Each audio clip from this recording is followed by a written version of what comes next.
connecting to YouTube. Please wait a moment.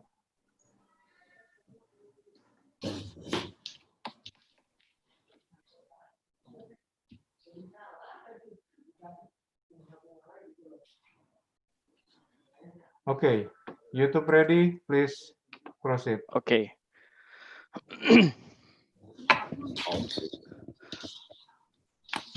Good morning, ladies and gentlemen. Greetings from Maranatha Christian University. My name is Chris Manto. I'm the host for the event for today's event. And we welcome you to the second session of People to People South China in Indonesia Cultural Exchange. And today we will have 4 speakers, 2 from Xiamen University and one from another 2 from Maranatha Christian University. And to greet our friends from Xiamen University, I'm wearing a Xiamen University T-shirt. Yes, and I'm very happy to have this meeting with you. And today we will have 2 sessions in the first 2 speakers in the first session, and then we go to the question and answers, and then we go to the next 2 speakers of today's event, and then we will close by another question and answers and closing remarks. So I would like to give the opportunity to the moderator of the first session. Please welcome Dr. Sugiri Kustedja.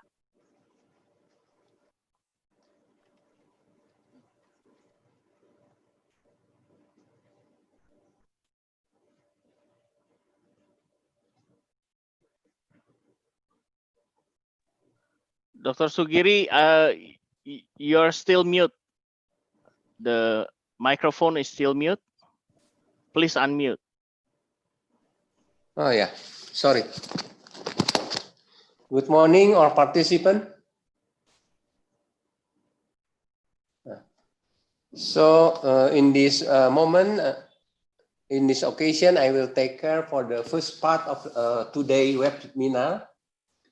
And the first speaker is from Professor Wang Shaosen. He is the Dean from School of Architecture and Civil Engineering at Xiamen University. Actually, Professor Wang also registered in China as a class 1, first class registered architect.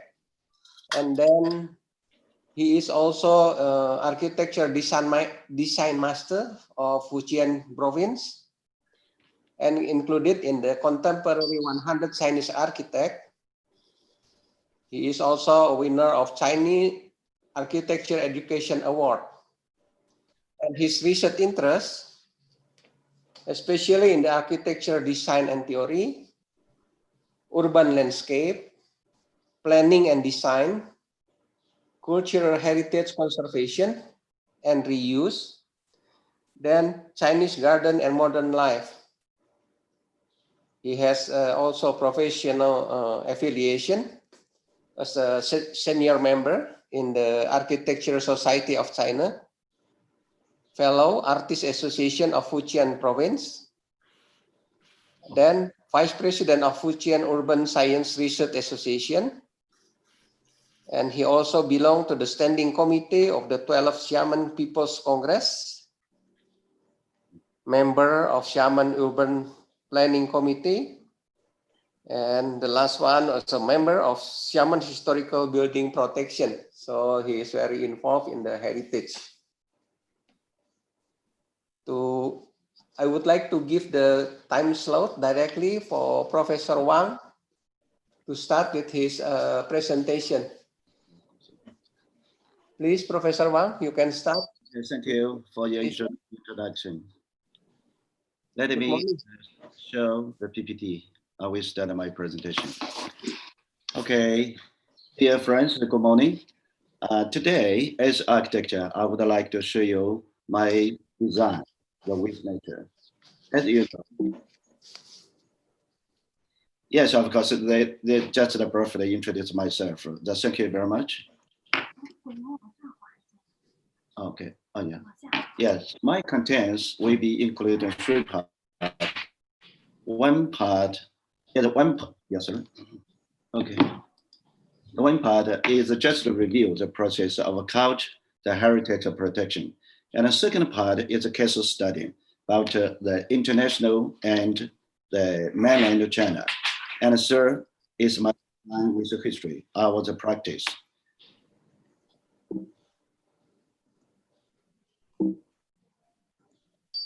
Okay, let's start. In this part, I would like to review the process of a cultural heritage protection. It's international heritage, the policies and the Chinese effect of the cultural heritage. The first one maybe is the special, the chart of the atom. It's very special. And here, the document, they emphasize the spiritual, culture, and economic value is very, very important. And certainly, it's a Venice chart. Venice chart is the set of 4th principle of the conservation based on the conception of sensitivity and history, and it's a virtue, the process of the urban development. So we must learn and understanding the special heritage, the value. And then it's Machu Picchu. Machu Picchu is very important in the culture heritage, the policy document. Is integrate with the virtual process of the urban development and the financial and the management that's operation. In 1994, there is another, the document of S.Sn cities. This is very important. This is, we must understand understand the diversity of culture, and also we must put some energy to protection the culture heritage, the culture diversity and culture heritage, the intangible and intangible other value, and the tangible and the intangible must be cared about. In 1999, in Beijing, the UIA Beijing chart is a very special chart of the Chinese people to contribute to the UIA. That Professor Wu Liangliang, the Tsinghua University, he saying we must focus on architecture, landscape architecture, and city planning and urban should combination. We must concern about the process of the human being with the technology and the indigeneity, the culture. So the localism and the modern architecture and the modernization of the local architecture should mix it together. This is international the policy of the protection of heritage. And now in China, we special the very long history of the Chinese the culture study. And so the first one is the Society of the Study of the Chinese in 1848. That these people use the phone, but they contributed the special using modern the approach to research the Chinese, the ancient architecture.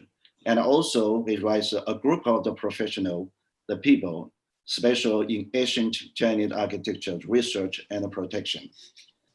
The one of them is Mr. Liang Xuzhen, the famous Liang Xuzhen. They contributed to the Chinese history of architecture. In English, he published this book. As you know, the Chinese enjoy very long history, but his history always write down in Chinese. The outside the people write in the research cannot understand. And Professor Liang Xuzhen, the writer this history book about the Chinese architecture. And also in Qing Dynasty and two last century, the 20 and the 30s, the people has set up the concept about the special of the historic site and the monument. And also they concern about the culture or religious, the value system, special about the historic and artists and the scientific the value. This is the start of the people research, especially in China. And then they set up a lot of special the protection, the document. But the Japanese War and the end of the Cultural Revolution, a lot of people, a lot of the historical side was destroyed and was disappeared. But the many people still to work for research about the historical side and protection. After the Cultural Revolution, with opening and reform of the Chinese society, people have the concern about the history, art, and scientists, their value, and still to concern about the aestheticity and integrate. And the tangible and intangible, this will be the reasonable use input on the agenda. Yes, of course, in China, the people heritage value, we including the many, but the most of them are important. One is a historical value, and the second is a scientific, and then is artist. Besides them, we still have emotion volume and social value and economic value. Okay, this is the first part. We just very short, briefly, that review the policy document of the historical protection and conservation, still about the history and about the culture. And secondly, I would like to show you or share you some special design with history, the case study, yes, including international and the Chinese. The first one is very famous, is the Highline Park in New York. The Highline is a living system, it's a road tail that created a former New York's Central Railway Road. And now it was not used, but the architecture or the something design with landscape architecture, urban design, and ecological, they mix together.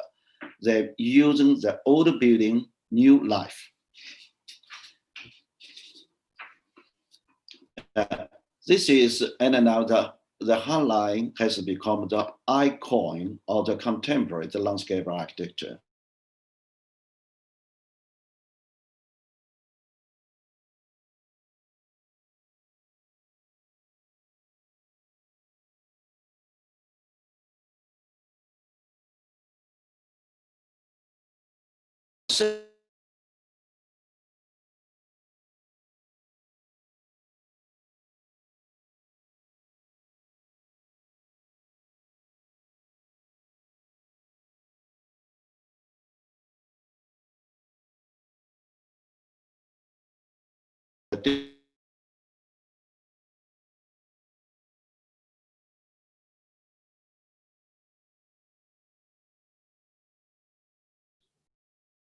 Hello, Professor Wang.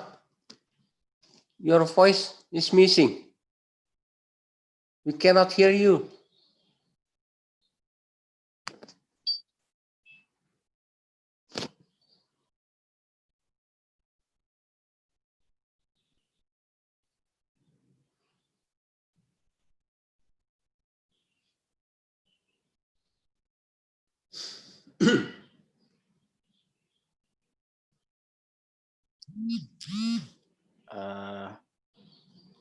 I think there's a connection problem.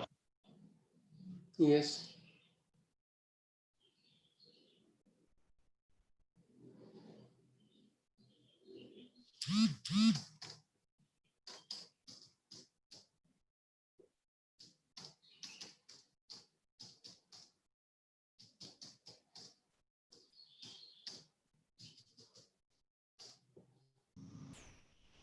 Sorry, please hold on for a second. Maybe there is something wrong with the internet connection. We will fix it as soon as possible. Thank you. Yes.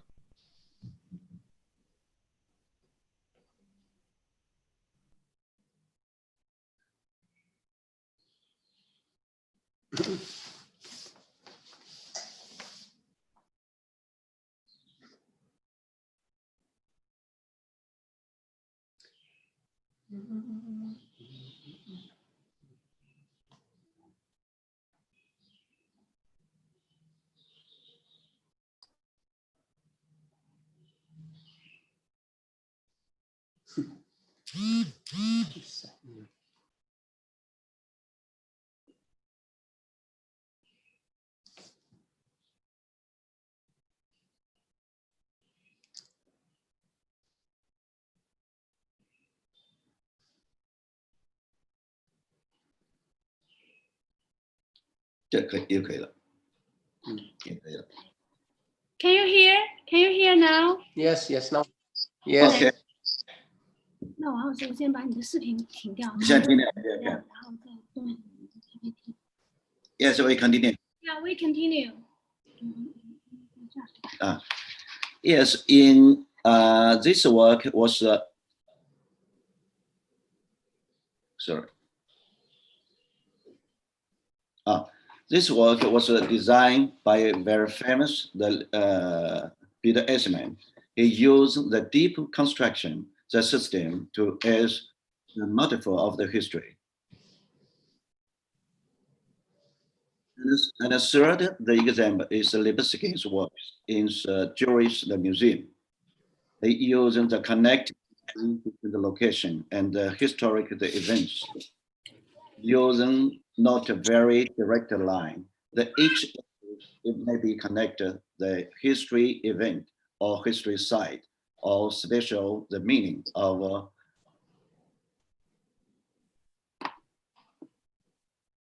so from here you can find the connect line between location and the historic the event. So the form is special, but if we can understand, the form is not only just the draw, it's connect to the history. So you will find the axis with a special axis with the direction of the historic the event. With yeah.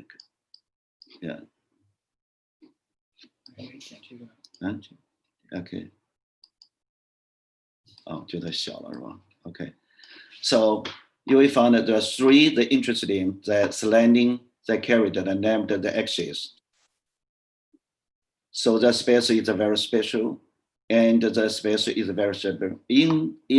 I still remember the first side I look at this this space is very, very emotional, because each large coin is the face of the people who died. There are the many, many special, and we mean the face. It's very special. Please look, this is the icon face. And another, the example is the National Museum of Australia. As you know, Australia is the very special mix of the Aboriginal people and the Western people. Culture is a difference. So in this design, I would like to tell a story with the very special the symbol to bring together the story of the Australia. So this story of Australia with the portling with the difference, but each other can impress. And here is very special. This is mean this window, the form come from the Sydney Opera. It means respect to the Sydney Opera. The refer and corridor other building is a tended the vision. The large queue is the huge the robin as the special along the ground.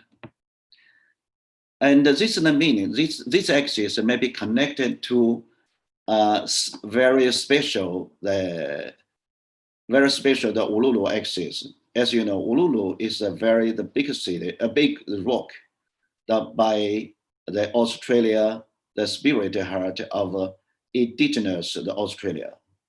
Okay, this is the second part, maybe the international case, but in China, with the form, with open and reform, a lot of architecture have the opportunity to practice their design, but they're still too concerned about the Chinese, the history and the Chinese, the site and the historical value. Here is a very special, the Suzhou Museum was designed by the Ming Pei, the very famous architecture in the world. Here you can find the user system, the humanity and history, the traditional Suzhou, the architecture style, and with the different, the color system is black and white, and use the culture system, and using the special sugar for Suzhou, the morphology. Another is the Red Brick Art Museum by another young architecture. They use very special the brick with a special space. This is a very special. The Chinese the paving in 2010, the Expo, International Expo, that was designed by very famous Chinese architecture, He Jing, also my professor. This is another, in Beijing, normally is the factory, but now we've transformed to museum or innovation center that becomes the third. It's a very special, and now the people can use the older factory to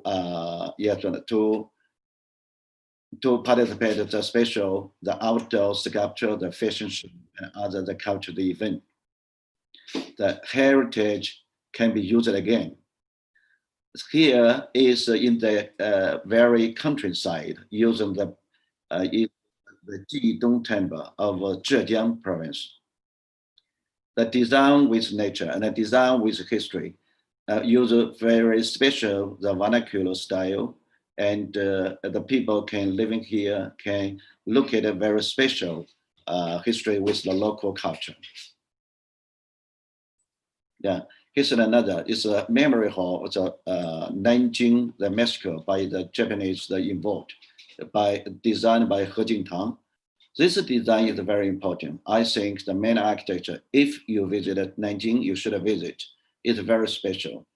Here there are the 4 parts. One part is the memory square, and the second part is the death clock. It means historic site, and then its memory is a garden.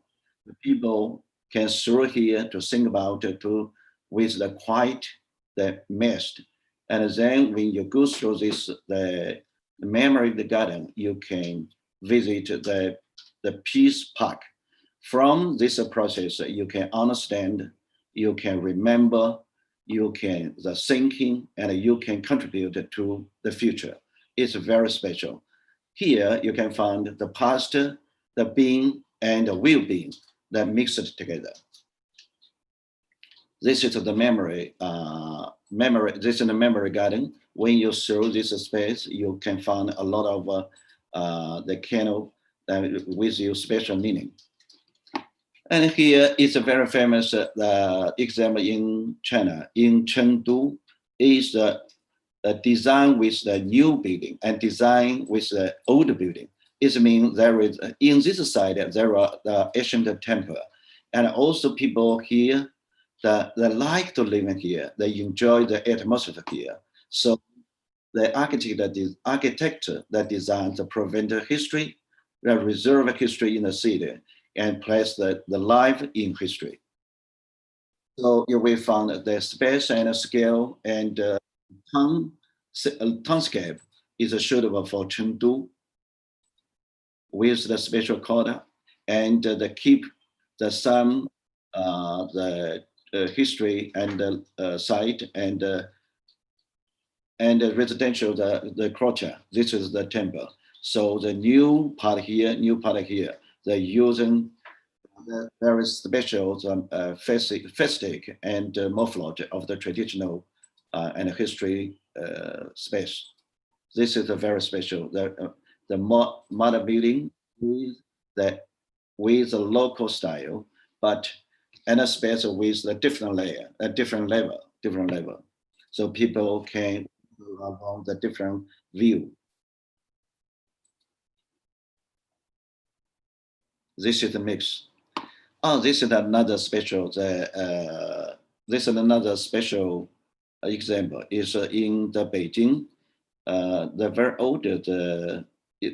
old museum using the industry facility. the biggest site, or even the going through the urban renewal, the last frame, the cooling water, and some special industrial facility. This is the cooling water. So it design the new part and keep the old part and mix it together with the nature, with the industrial facility. This is the history. The one idea, they renew the old building and keep the history. The original cigar was carefully conserved as a cultural heritage. And also addition, the underground the space was a through for the podium. The views creator visit the circle in part, represented a large important history of the Shougang. Shougang, it means the steel factory. Now please look at this, the video. This is the underground, the interspace with the special, the memory, the extra. And the color system is very interesting. One is the warm color, another is the very cool color system. So they give you a very special impression.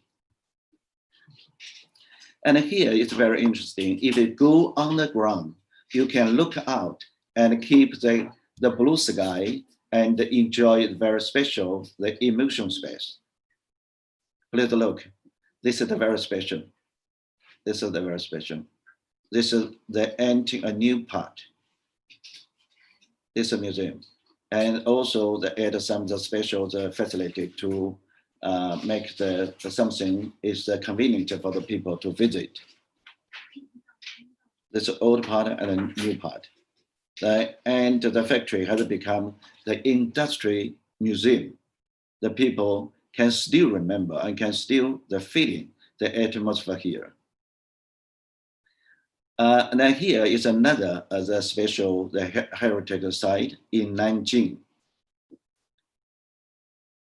Because this town is a very tallest and a very oldest, but in history there are many times it was destroyed and rebuilt, destroyed and rebuilt. But in Qing Dynasty was destroyed. But several years later it was reformed. You can find it in the elements of this historic site is very special. Please look, this is the glass, the arch is very big. I still remember the last time I visited, I found the form is very interesting and the scale is large. You can imagine in history the people can contribute a so lot of embellish the town. But now, what shall we do to protection of the conservation? Maybe we can use a very special, the modern approach. Using glass, we keep the historic site. We can use the different materials, different special, the modern materials, and with the special, the Buddhist, the image. And still remember at night that maybe the many the beautiful view can express the idea of the glass, the town in history. Okay, let's and how we can do from this exam. The one is a prototype. It means the history and the deep the construction. And the second, we must for development. It means the head beam and a wheel beam. The three different time the axis we must care about. Maybe we can with the special analysis, the basis of the design, and also the thesis and a reflection of the wisdom. And yes, and also the last part is the judgment. Yeah, which one is good, which one is needed, and which one is not necessary. Okay, as architecture, I would like to tell you that before I research and concern about the historical site and the historical value, I would like to do some of the special practice. But in our practice, we can concern about the nature, we can concern about the history. But this lesson, I would like to tell you some of the special practice, design with history. And here is the works, or with my team. Some of them was the ancient city, the protection. Some of them maybe is a small town, the rebuilding or replanning. And some of them is the renovation. And some of them maybe the surrounding, the environmental design. Now let's start. The first one is the renewal of the Zhangzhou ancient time. Zhangzhou is an older city, is an ancient city with a heritage city in China, not far from the Xiamen. And here is a very special, still keep the ancient, the townscape.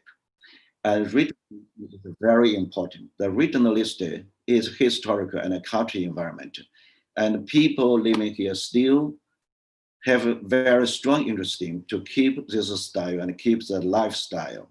So our idea is how to make the modern urban landscape the regionalized, and how to make the regional urban landscape the modernized. This makes the history and the modern life. So we keep the nature and the river. We keep the morphology of the space, and keep the street, the culture, and different layer with the system. With this is the area, this is the district, this is the street, and this is the small square, and some the space, the culture, and the people can walk along the riverside, and two very narrow street enjoy the different layer and the different space of the scale. And here you can find we integrate with the environment of this area with respect to the overall the layout and the urban the fabric and a relationship between architecture and nature. Yes, of course, when we do design, the first one we must analysis the innovation that consider some of the spatial history. This is the new building. This is the new building, but we give them the special, the old style. So make the townscape is unique. And here is the ordinary the condition. A lot of the small scale architecture and the building was covered the historic the pole. According to the traditional the map, we can find that before the older building, there are some the special the move pole. What shall we do? Maybe we can the concern about the history, moving some building away and put the move pole again. So this is a special, the design with nature, because the design with history. In history, there are some the move pole. So we must give them the original space, original the morphology. Okay, this is another. It means it's not a historic the town. They just the architectural style and the future plan research of Guangdong is a small town, not far from the Shenzhen. Please look. There are very difficult. The relationship between the town, the small town, and the beach and the seaside cut down by the highway. This is a very difficult problem. At first, we must think about when moving this highway the back to connecting this area and the beach. That is a very good relationship. And certainly how to make the people living here like to enjoy the space and atmosphere. And third, in history, there are the small river. The riverside life is very interesting. What can we do to explore this is the lifestyle of the river life? This is the focus on our design. This is existing the architecture and the building. So in our design, we're moving this highway back to here and to here. So make this area to connect to the sea and using the very special with a river and the sea connected together. The connection is very interesting.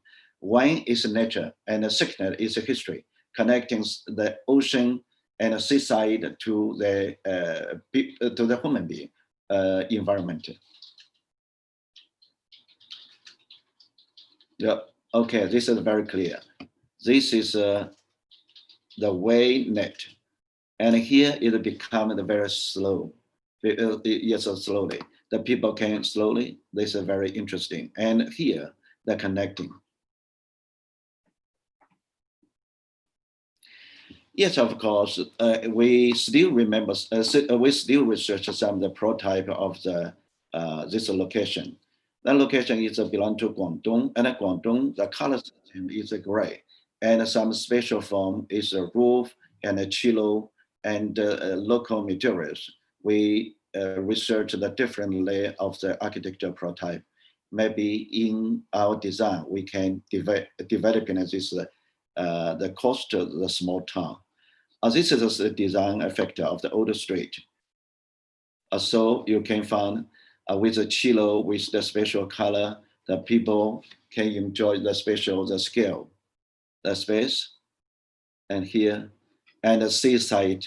And in history, we can find the Guangdong. There are the many the seaside, the town, the seaside space, and the waterfront space. Waterfront space is very interesting. That today we design with the history, the morphology, and connected to the difference to the history. And third, I would like to show you some special renovation of the Xiamen art and craft college of the Gulangyu Island. Gulangyu Island is a Gulangsu Island. This is the Gulangsu, the picture that belongs to Excuse Xiamen. me, you have 5 minutes left.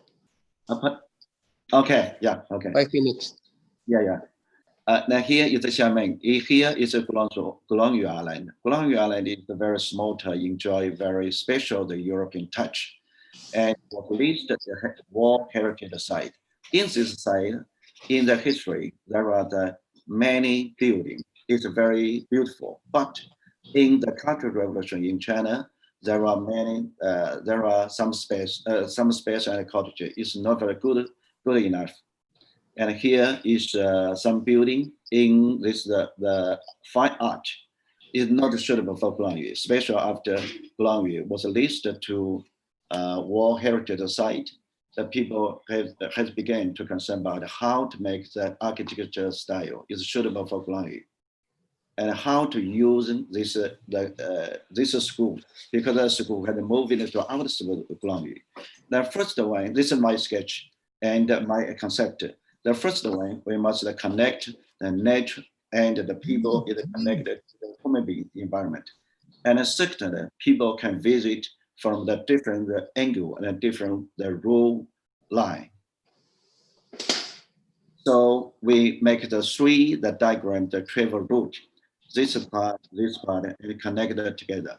And the other side of the building is the ecological garden. So we must mix it together, artwork, art memory, the art, the conception, and integrate the communication in the regeneration. And we use this, the construction, the form, the one circle, the main stop. Main stop, it means you can use the circle, and the main stop, you can enjoy the different, the view. The first one is the environmental, the improvement, and building renovation, and business implementation. And with idea of reconstruction, a combination, a rediscovery, reusing, and using Chinese, the garden and the ecological. And yes, of course, we use different design elements with the special, especially in the big building, we should make the small scale to suitable for Gulangyu Island. This is my sketch idea. This is the perspective. This is another way.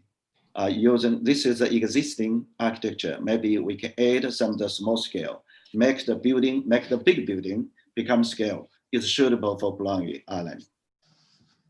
Yes, some students said maybe we can use the ecological way to renovation this building, not add something, just using the ecological way approach. This is another. Oh, yes, this is a sculpture studio. It's a renovation of the sculpture. As you know, the sculpture studio always with the inner space. And today, we can use the stair, we can use the carrier to give the people with a different layer, a different angle to enjoy this space. Yeah, they just show. This is the last one. This is the Yingguangyu is a small scale. Each building is a small scale, but this building, the too big. Now what shall we do? And surrounding this scale, there are a lot of the building. They are cut down the way. And today we should contribute. That this is the big building, and there are the small building. But initially, they are not connected together. And the people working here cannot find the relationship with the music relationship. And at first, we must analysis. And secondly, surrounding this building, we should connect it to the music, such as the environmental design and the small street and the line, and connect the different historical site and mix it together. So this is the key area, and using some the special thing to make the scale is small, to make this big scale building looks like they disappear. This is the interest space. You stair after those stair with some of the music, the symbol, and using some of the music that show that the concrete, the music. Yeah, so please look. This is the form that connecting to the music, and some the elevator that connected the music to the music. So this is the design of the concert, the hall, the square. And this is the last one. In Xiamen University, this Xiamen University is very beautiful. But in this campus, Xiamen there is the older the wall is the city wall, but what it was the deconstructed. What shall we do? Maybe we should the conservation and protection, and with a special protection. So I learned my student to do some of the works, and with a special people can understand. This is a site. This is a site. So as the first one, we must rebuild all the conservation and protection. And with the small square, the people can visit here.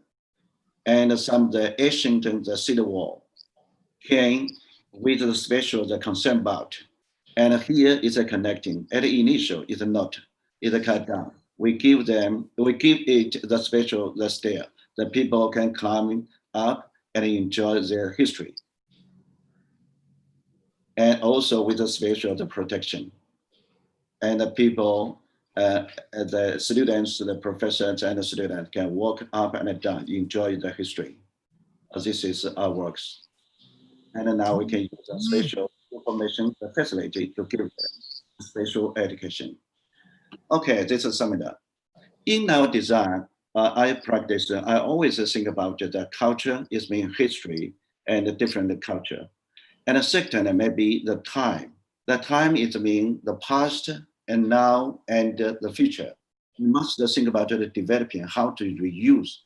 And the third, the region is nation, such as natural, such about the climate. This is all the focus on. And also in our design, we think about always with a different layer. One is a small, it's the elements. And the second is the connection or relationship. And the third is the structure. And the last is a system. It's a system from the different layer. This is just we concern about and we use a different layer in our practice. Okay, thank you very much. As an architect, I hope you can understand my works, and I hope in the future you can visit the Xiamen Glorious and the Xiamen University. Thank you very much. Okay, that's all.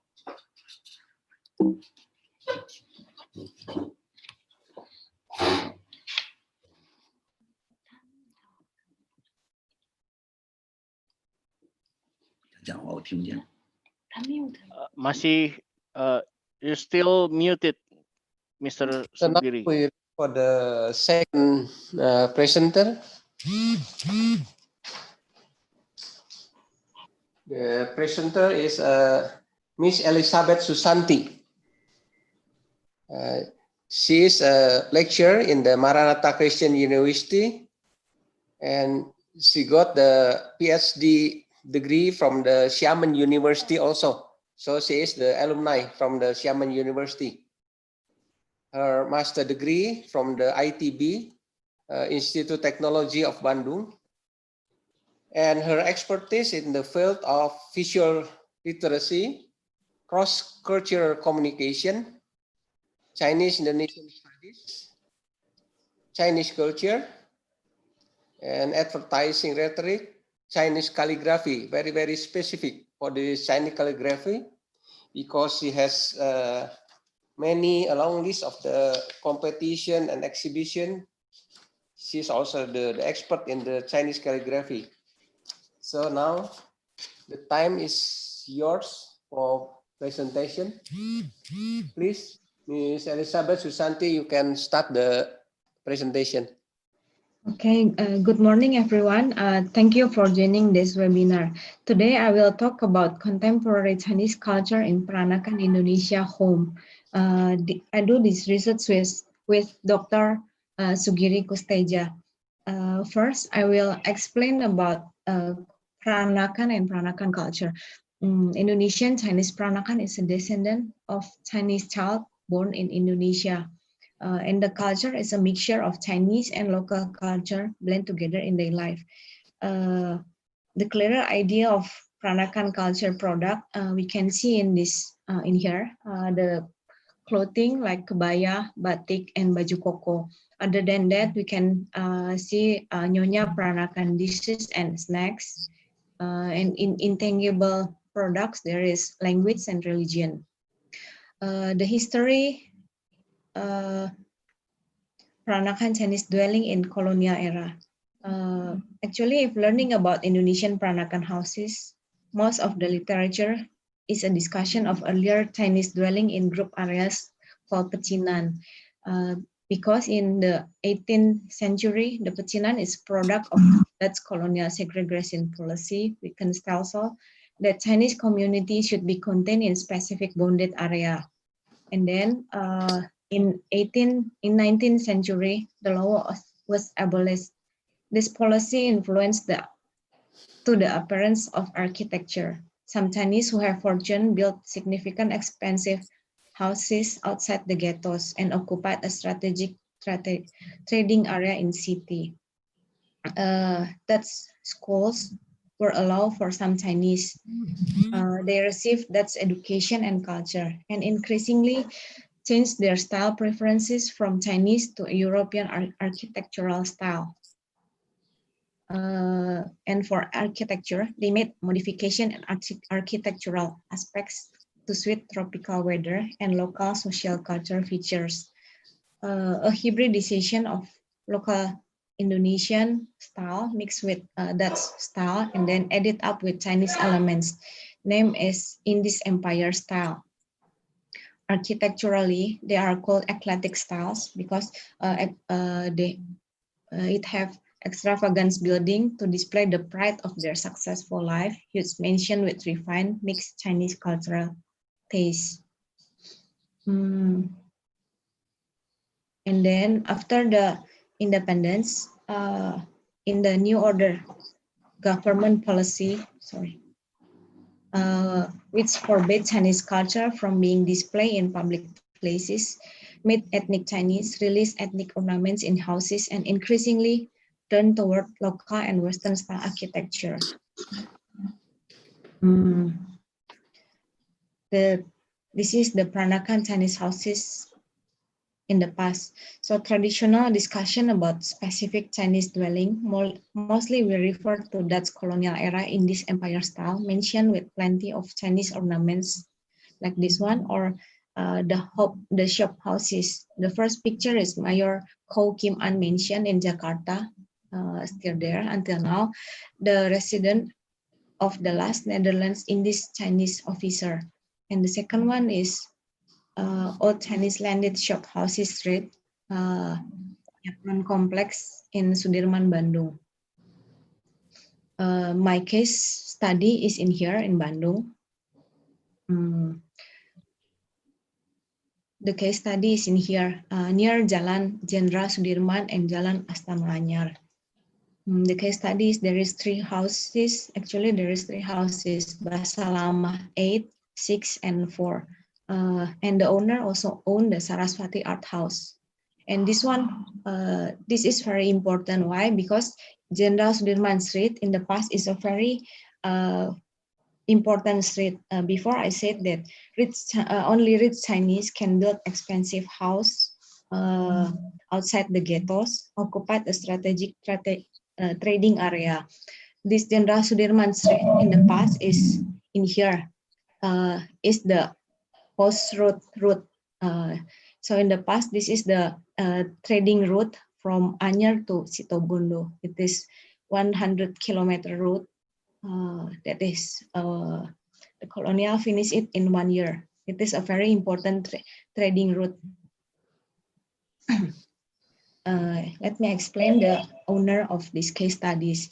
Mr. Lin Chewei is a successful professional, businessman, art and antique collector. He set up an independent research advisory Indonesia. It is a research company with specialists in industry research and public policy research.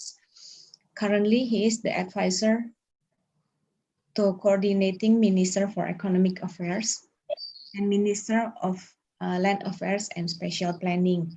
But before, he already became advisor in Ministry for previous cabinet, Cabinet SBY. During the 2013, Mr. Lin became the CEO of Jakarta Old Town Development Limited Company, which was in charge of building revitalization in Jakarta Old Town City. Which at that time, Jakarta governor was Mr. Basuki Cahayapurnama, or we know him as Ahok. He was involved during restoration of some building. At Jakarta, there is Olveh building, Cipta Niaga Old Town building, Kertaniaga Old Town, Pancuranti House. And at Bandung, there is Gedung Pensil Dana Reksa at the corner of Ahmad Yani Street and Gatsu Street. Mr. Lim has the idealism to preserve historical heritage by establishing Saraswati Art House Gallery in Bandung. He said many people understand the meaning of buildings only as inanimate objects, whereas since the building was designed, we can see the journey of human life in it. His inspiration to get involved with passion in preservation and cultural heritage is from Lu Xun. Lu Xun is a Chinese writer. Lu Xun said, "Hope is like a path across the land. It is not there to begin with, but when lots of people go the same way, it becomes into being." So he start to preserve the heritage, and then he think that his circle because he have a big circle, like a government circle, businessman circle, artist circle, and then he hoped that they will start the same way to preserve the heritage. Start from him, and then the case study is in in Gang Basalamah 4, 6, and 8. This is the picture. 8, 6, and 4. And then the doors color. Actually, the doors color is green color here, the third picture. But he changed it to red and yellow color for the front door because he get inspired from Nanyang Primary School in Singapore. It is Mr. Lin's daughter's school because he cannot speak Chinese, and then when he saw his daughter study Chinese and Chinese culture, and then he started to think that he also have to dig his own culture, Chinese culture. So every time he he see this color, this door, and then he will remind himself to dig the root. This is the living room. And then this is the bedroom. The furniture is Yankee style furniture. I think this one is heritage from his parents. It is very popular in 1950. Yankee style is the characteristic is upside is bigger and downside is smaller, bigger and smaller. Other than that, he have the collection of Chinese style reclining seat benches. This seats all is imported from China. So he is very serious in collecting the antique. And this one is the censor table. Mr. Lin also have the mother's piano. This is very expensive at that time. That her mother have to save like 3 years to buy this piano, and then the furniture of the same eras in 1940s. The courtyard. So the front door and then living room, and then this one is the courtyard. The courtyard, there is row of benches. Mr. Lin, sometimes he run movies on the wall in here with projector and widescreen. And then he really loves this red lantern. We said it later. And then there is, this one is the 2-story buildings area were designed by the late Ahmad Juhara, very famous architect.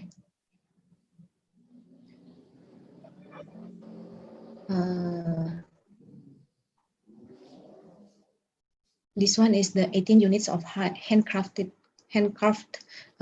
wooden lattice folding panels with the ornaments of the 3 kingdoms. So in here there is all of the episode of 3 kingdoms. Why he put the 3 kingdoms ornaments in here? Because to remind him that when Mr. Lin was young, he really loves to read this book. So it's like he liked this very much. And then this unit was made by the in-house permanent craft artisan from Jepara. They made it, this one is 3% make it for 5 years. These 2 sides all have the handcrafted ornaments. So he is very serious in doing this preservation. And then this one is in the hall. There are many chairs because he want to to open this area for public. And then this one is the maybe this one is family heritage chair, and this one is imported from China, and this one is a modern chairs, the copy of Wishbone chair designed by Hans Winger. It's a famous artist, and then this chair is inspired from wooden chairs from the Ming Dynasty. And then a handmade wooden lattice railing around the stairs to the 2nd floor. So this one, all of this is handmade. And in the 2nd floor, he has canopy bed, the carved wooden emblem on the canopy and the footstalls. This one is from Lasem. He collected from Lasem, and this one is Chinese antique cabinet. He collected from China.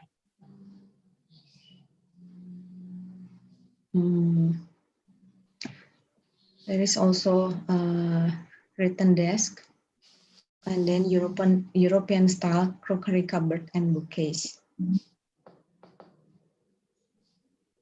Maybe we can see that all the furniture is very variety from many countries. And then in here we can see the second floor. There is carved wooden ventilation with the ornaments of the Three Kingdoms episodes. All of this is the building is designed by the late Ahmad Juhara.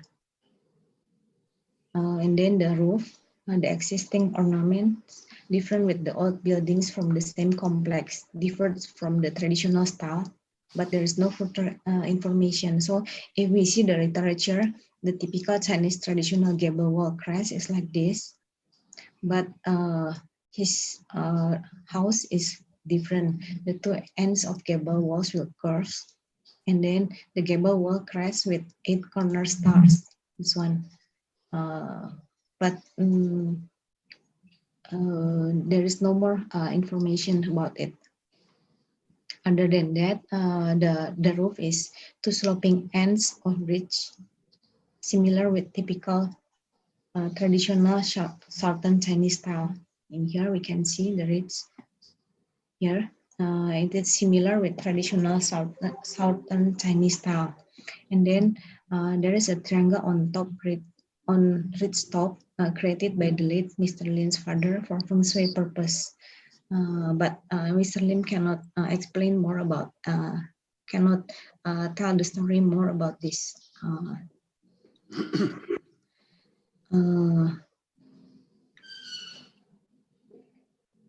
And then the window trellis, also by the in-house artisan, made by the in-house artisan. And then there is a Japanese batik tops and Chinese traditional patterns on balcony railings, emblem with the 3 gods of fortune, prosperity, and longevity. In here we can see there is detail of ornament. Other than that, Mr. Lin really loves to collect Bali wooden sculpture. He has a lot of Balinese sculpture. Why? Other than Chinese culture, he really loves Bali culture. Why? Because this is one of his collection, Kang Jingwi and Raja Pangus painting by Ida Bagusena. Why he really loves Bali culture? Because Balinese culture, most of his collection choices are affected by Balinese culture, which has been influenced by Chinese culture. Kang Jingwi and Raja Pangus story. He know the story that they are Kang Jingwi and is a Chinese and Raja Pangus is a Balinese Indonesian. They are deified as god and goddess worship in some Balinese temples until now. So he really loves this story, this culture, that Chinese culture blend together with the Balinese culture. It is similar like him that he Chinese live in Indonesia. Other than that, his collection of lamp, there is a local Japanese lamp, Cirebon lamp, this one is family heritage, just Moroccan lantern, and this one is the projection from downside. From all of these lamps, he really loves this red lantern. He collect it in here, in the courtyard. He hang it on courtyard. Why? Because he get inspired from the Race and the Lantern movie. And other than that, he have the collection painting by Priais Unandar about the Chow's family compound. This is one of the scene from the film, and this one. So I think this is very similar, the scene from the picture with his courtyard. So he made his courtyard with this red lamp. I think he's very impressed with this, the background of this picture. Other than that, he also have some collection of Chinese porcelains. This one is the top floor. He really loves to go upstairs, and then in the map we can see that the location is in here. This one is the line of the Great Post Road route, and then if the location is in here, and then in here the surrounding is the mountain. So from here we can see the surrounding of mountains. Conclusion. Revitalize is to evoke memories of the past, recall the past. And the owner has wide interest in cultural vocabulary, local Chinese, other nation that influence his style choice for collection. So he has many collection like modern furniture, European classic furniture, Balinese sculpture, Japanese handcraft, and many more. Passion in Chinese traditional culture, shown on the detailed design on handcraft wooden lattice folding panels. Collecting Chinese antique furniture, applying Chinese traditional pattern and folklore on building ornaments. The owner didn't try to copy the characteristic of Chinese houses in the past, such as the literature. There is literature write about Chinese Chinese houses in the before the 19th century. There should be a four-side courtyard, traditional curved roofs, dragon decoration, Chinese red yellow color as red luck of Chinese culture. But his house, he rearranged Chineseness based on his experience as Chinese living in Indonesia. So he see it not by the literature, but his favorite like Three Kingdom comics during his childhood, Red Lantern films, and then with Indonesian culture and insight into global culture. Okay, thank you. This is the end of my presentation.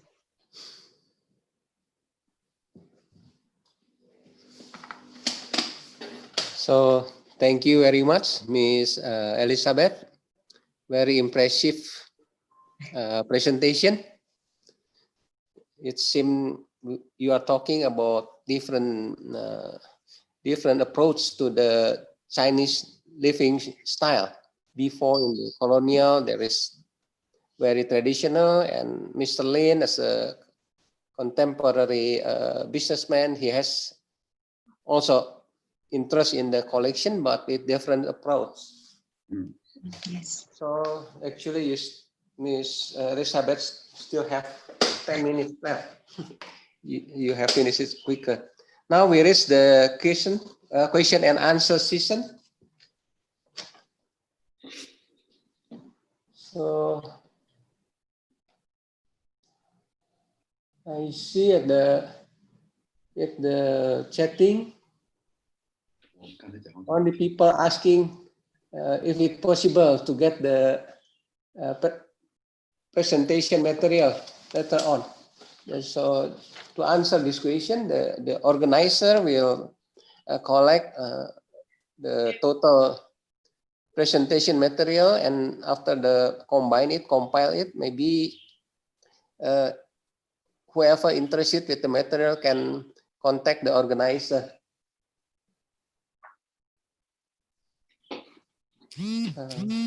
So anybody has a question, please? You can mention for whom, which presenter you want to ask the question.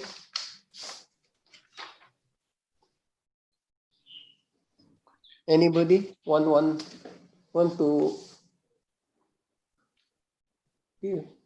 ask something? Maybe Pak Krismanto, you can start with question.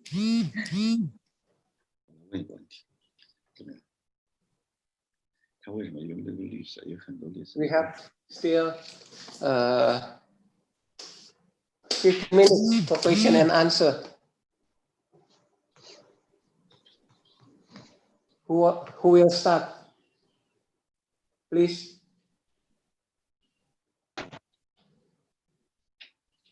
Pak Krismanto, you don't have any question? Not right now.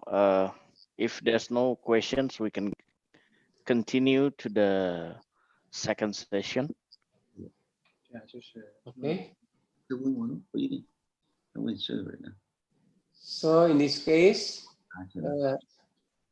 please, Dr. Hanche, you can start as a moderator for the second part of today's webinar.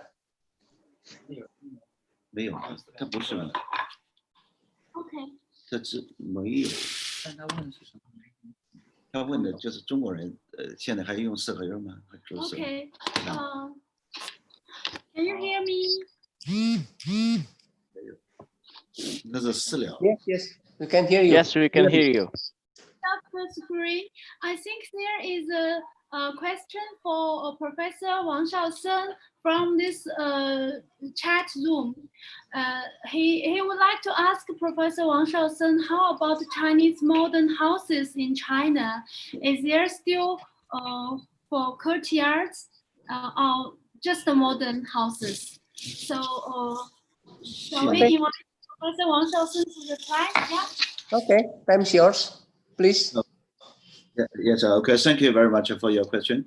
About the Chinese modern house in China, there are different the type. In the small town, maybe some of them still use traditional Chinese the full side the courtyard, the living very typical Chinese the style. In the modern the big cities such as Guangzhou and other cities, that many of them we will live in apartment, not without any the courtyard, but the many the individual apartment will be the mix the biggest inside the garden that people live in a city and enjoy the sure the little bit difference, not a very low level, a very high level. Yes. Okay.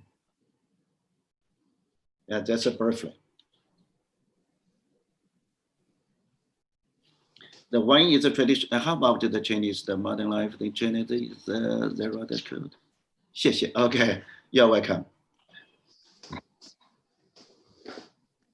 Okay. No.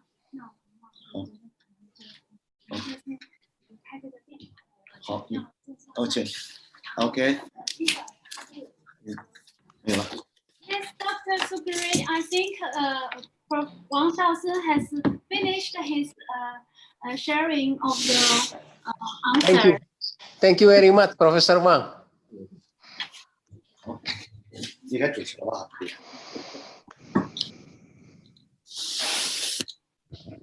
我可以在底下试试我那个东西。对。我也可以用。可以。好，我看。我以为你给我2手指头金条。我那个拿去。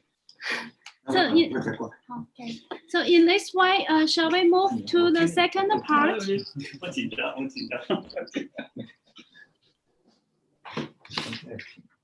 Can you hear? Can you hear? Yes, yes, clearly. Excellent. So I will take the floor and introduce our third speakers, right?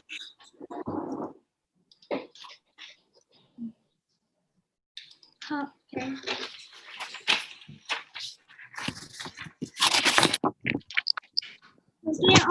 Here is the second part of this morning's seminar. Please let me involve our third speaker, Professor Wang Liangliang.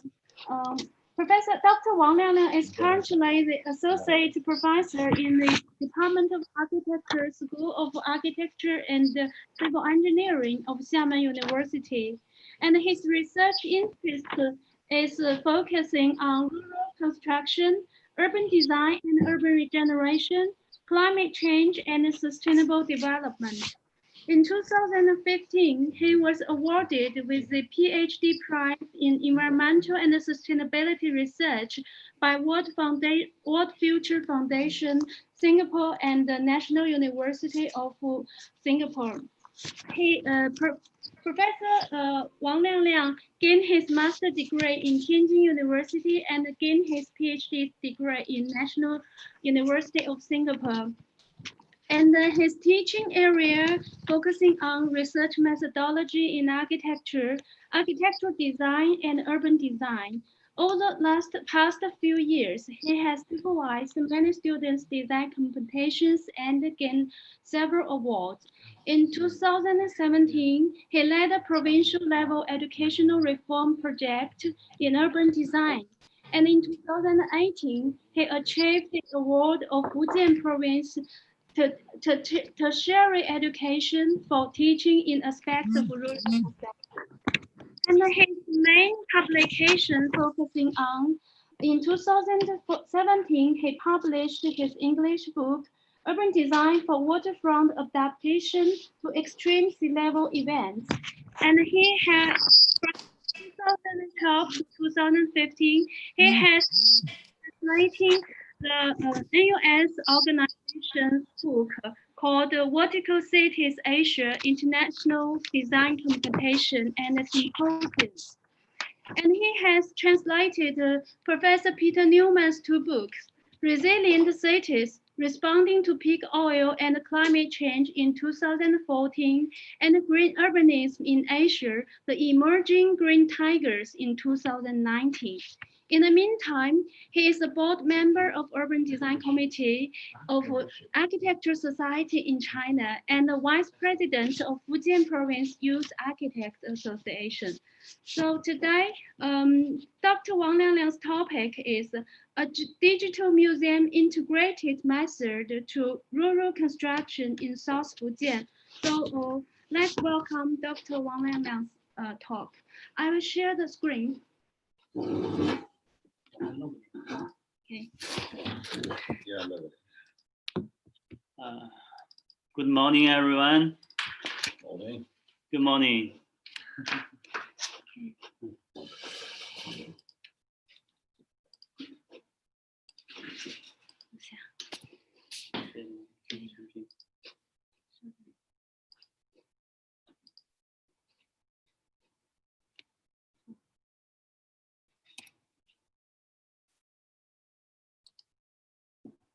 Okay.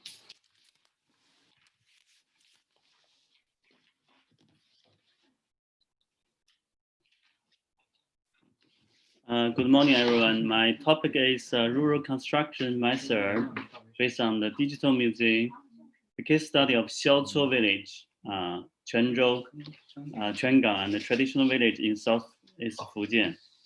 So I was a graduate from National University of Singapore. So hello, everyone in Indonesia. My topic starts from the numbers. So the numbers of Chinese villages reduced from 3.6 million to 2.7 million in the last decades. That means 80 to 100 villagers was disappeared every day. This is from Feng Jicai, one of the famous Chinese writer in 2012. So the new data in 2019, just about 2.0 million villagers remain in China. So why is this happening? From the very long time that Chinese government was focused on the cities and the industries and neglected the development of rural area in the terms of the law regulations, infrastructures, and more importantly, we don't have a special design method for the village. So that's the reason why we lose so many rural areas. And luckily in 2018, the central government put forward the strategy for rural revitalization. So this is the key strategy for the future development in China. So it including agriculture industry, ecological system, culture, civilization, management, and the new lifestyle for the villagers. So this is, as I call, is a new ruralism in China. So my research background is including this. This is the age of rural construction. Firstly, as I mentioned, rural revitalization strategy. However, on the other side, for the long term, the rural structures, social structures has changed over the past decades, and also the imbalance between the urban and rural is really big. And secondly, this is a dilemma for the traditional village.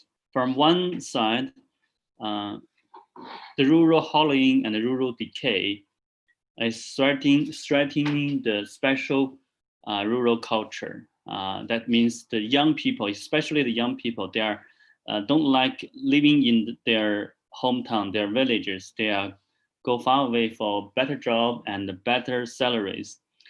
And on the other hand, because of this revitalization strategy, the developers and the investors are encouraged into the traditional villages. They put money in there, and however, some of them are being through the commercialized development. Certainly, this is our opportunity and the challenge, especially the technology, especially the information technology and the drone technology. These technologies, arm us and give us more power. And secondly, our challenge is to have innovative method for the rural construction. That's our task for this area. And next thing I will discuss the digital museum. Actually, it starts from 1990s. It has several names: and digitalized museum, virtual museum, digital museum, and the intelligence museum. All these things means build the museum online. Such as in China, we have built Forbidden City Museum, Dunhuang Museum, and also some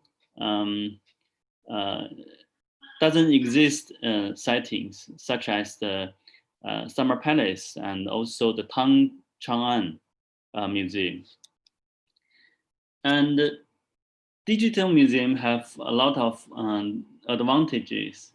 It breaks the limitation of time and space. It means anyone can visit this museum at any time and anywhere.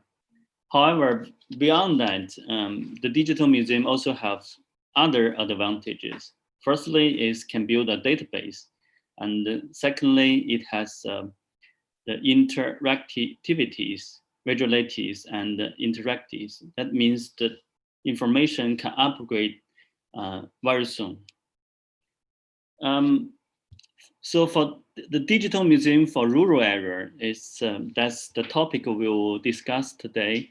And from 2012, this topic is encouraged by the central government of China, and myself and my team involved in this area. And we also built our website. People can access in this website is www.cun.com, and it includes the architecture, the history, and the culture of the villagers. This is the tea museum we built for the Chengyang village in Guangxi province. It is a very good success for this villager. So in terms of these technologies, it uses these unmanned aerial vehicles, means the drones take photos, and the parametric photographies and the laser scanning. These technologies can help us to build 3D models and virtual realities and virtual simulations. So these digital museum solutions can not only can just let the visitors to visit or the museum, but it also can help the designers to design the village. Let's see. Firstly, it can build the 3D modelings. It helps the designers to access this environment, these villages through internet. And also it can provide a measurement. It's very precise. It centimeter precisions. And also it can provide virtual realities and build the BIM system for the traditional buildings. So let's talk about the case study for today. This is Xiaocuo village. You can see from this mapping, this is like a peninsula into the ocean.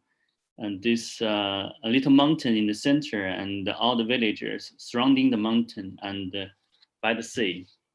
So this is 600 years old villages and has a lot of traditional buildings. It's really a big village and have a lot of culture.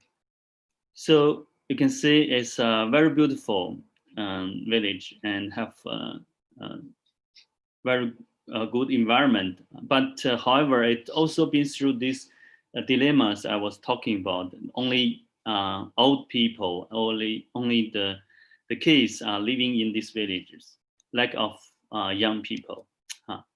So 2019 June, Xiamen University and the Guangzhou University, we combine a team to do the survey for this village.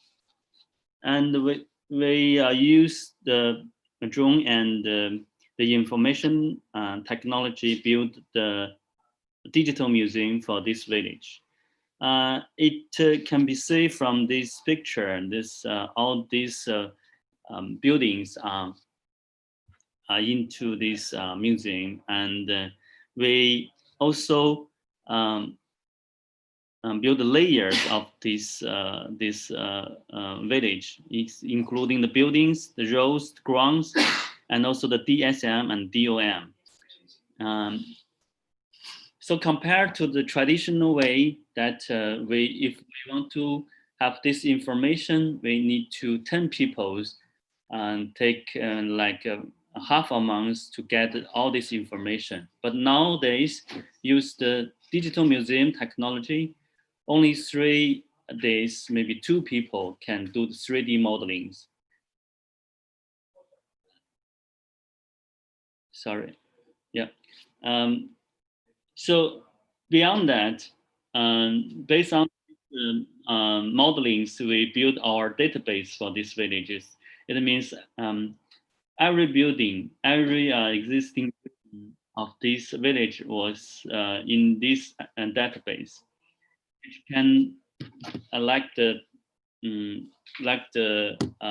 designers to visit any building in this village through internet, and also they have very precise data for this for every buildings.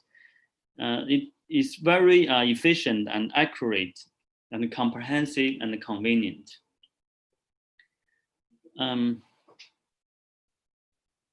also it's one way to integrate the investigation and surveys because of the history, information, and local culture and the conventions that have to be, you have to talk with the villagers, you have to survey in the villages. But with the digital museum of the village, you can put all this information into the museum. That means every special events, you can give them a location on the museum, on the digital museum.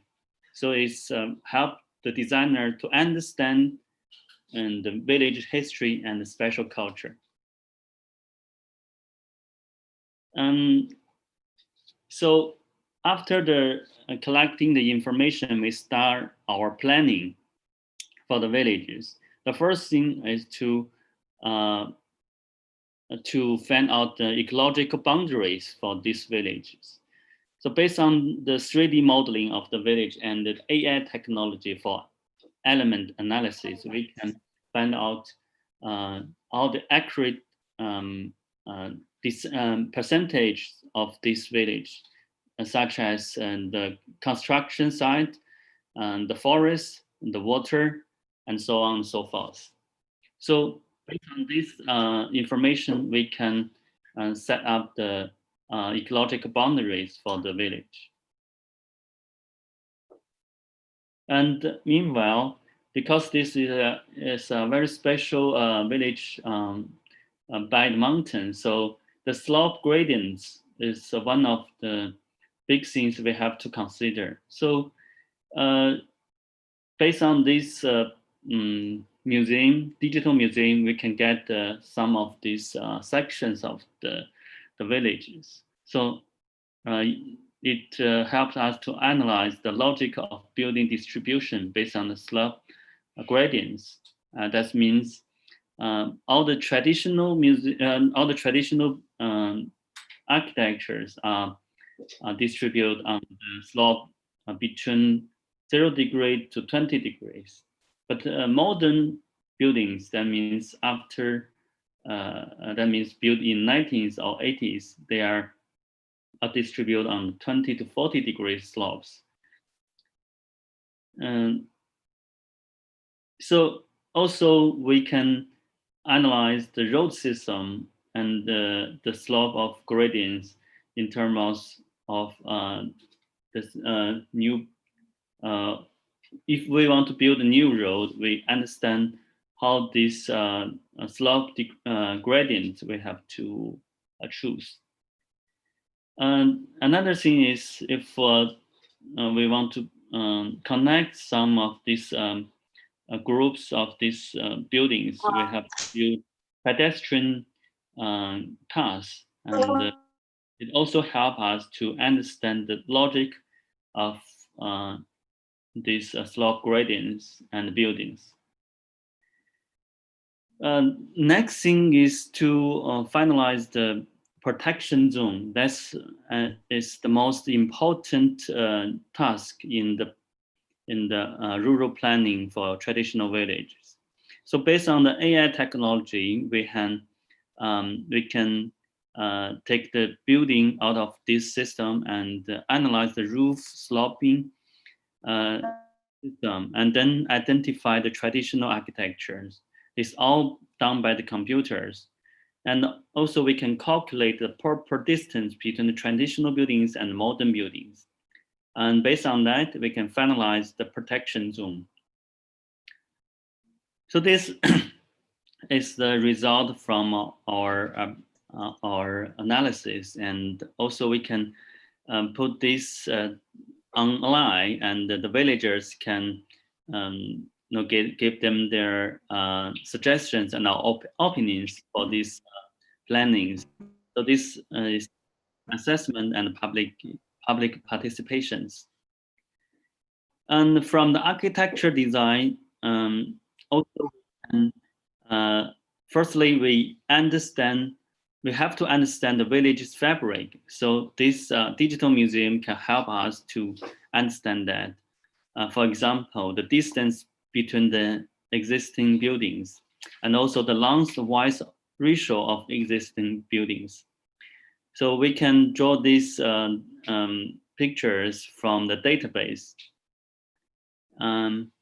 Meanwhile, we can identify some buildings need to be changed. It means it's not in this system. It's over height or over scaled. Thirdly, we can analyze the village facade and analyze the color, the fabric, material, and height of the village facade. It helps us to choose the right color and materials for the new development of the village. And for the traditional architecture upgrading, I think this is, this is not the main topic of the day, but the 3D modeling integrate with the precise measurements instruct the repairs of traditional buildings. This is very helpful use tool for the repairment. And also, I think more importantly for the designers is to how to upgrade modern buildings and the new development. Firstly, through these 3D modelings, we have to understand how to coordinate with the outdoor environment based on visual line analysis. This is the visual line analysis that means you can find out how height and how scale is proper for this environment. And also, based on the understanding of villages fabric, we can decide the scale and height of the new building. This is the show how to, based on the section analysis, decide how to adapt the slope gradient. That means new buildings have to give the old buildings, the traditional buildings, to their surroundings. And also based on the color analysis, we can decide the materials and colors for development. And based on the AI technology and the 3D modelings, we can find out the surrounding, the environmental color and the building color. So we can choose the right color for the new development. Finally, we can put our designs in these modelings and to see this is can visualize the new buildings with their environment to see it's proper or not.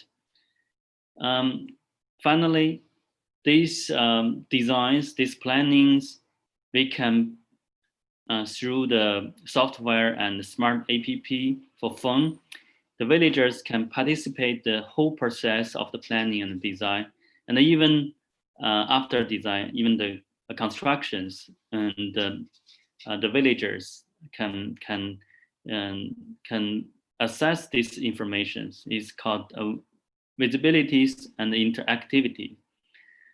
So any villagers can give their own suggestions, feedbacks, and opinions anytime and anywhere, especially the young villagers far away from home.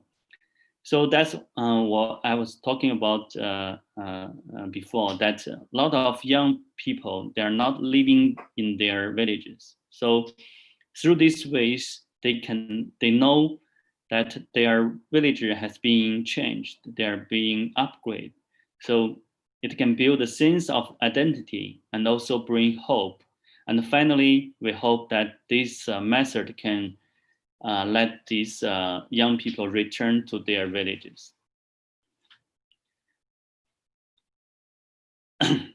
So right now we have built more than 200 museums in Fujian, and 75 digital museum is in the process of collecting the information, and we want to build 100 more in the future.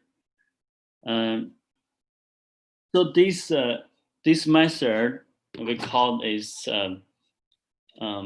accompanied development for the villagers. We through this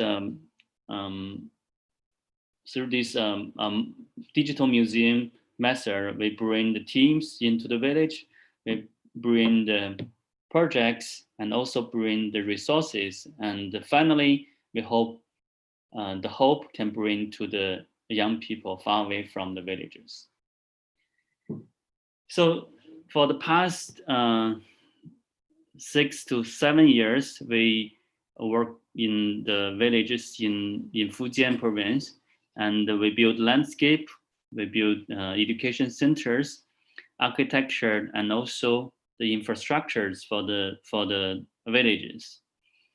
And some of our works have been done, including buildings, traditional buildings, new buildings, and also gardens, landscapes. So we also bring the resources that we hold conference and the discussions in villages and invite the government officials, developers, investors, and tourists into the villages and to show how good of our villages and hope they can invest money in our villages. Finally, this is the hope for the villagers, especially for the young men far away from home. That was I was talking about for several times, that young people, they don't like their villages right now. But if we use our digital museum system, can help the young people know what happening in their villages, they may go back their home and contribute for their hometown. This is a picture that I was given. I was collecting for several villages we have been working on, and all these villagers, they gave us good smiling for our help, and we also hope these villagers can find their own lifestyle in the future. Thank you very much. That's all.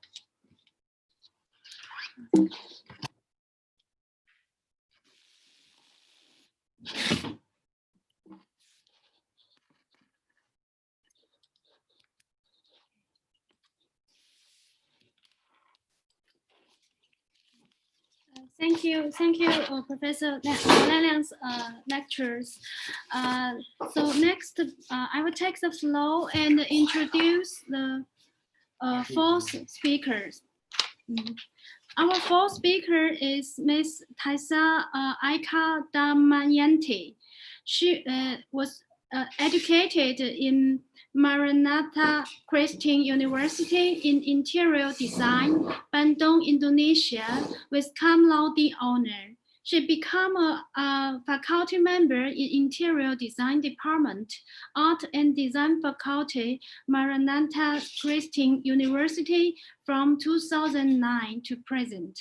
And she graduated from the university since Malaysia as a Master of Science in Interior Design. She was a USM Fellowship recipient from 2014 to 2015. And in 2009 to 2013, she became a Professor Permanent assistant that trained her to know how to teach in creative way and deeply understand about both creativity process and visual language. In 2015, she got a great experience from Professor Azizi Banhabin in School of Housing, Building and Planning, USM, Malaysia, as a research assistant and learned how to become an independent researcher. Recently, she is a Ph.D. candidate in University Science Malaysia to enhance her cultural knowledge. Tessa has passion in art and design. She was trained as an interior designer and become a member of Indonesian interior designer community since 2010. She also joined an art community named Humanities 22 based in Bandung, participate in a lot of art exhibitions nationally and internationally. Her artwork are painting, sketching, conceptual photography, and installation art. Her research areas are focusing in design with cultural value.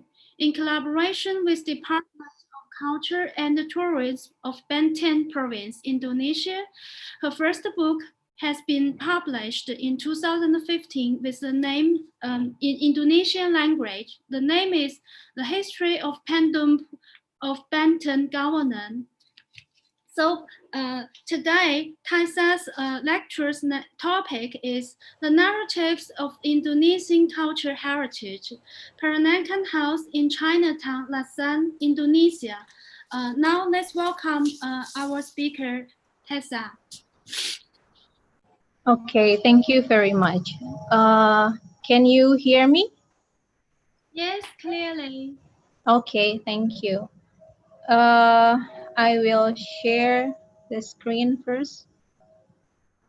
Okay,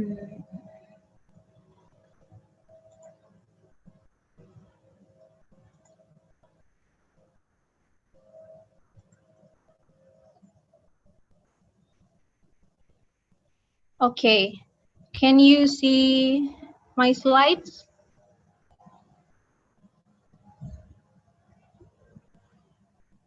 Hello? Yes, yes, it's Yes, clear. okay. Nice. Okay, thank you. Hello, everyone. Good afternoon. My name is Tessa from Maranatha Christian University. Today, I will present about the narrative of Indonesian cultural heritage, Peranakan houses in Chinatown, Lasem, Indonesia. Okay, let's start.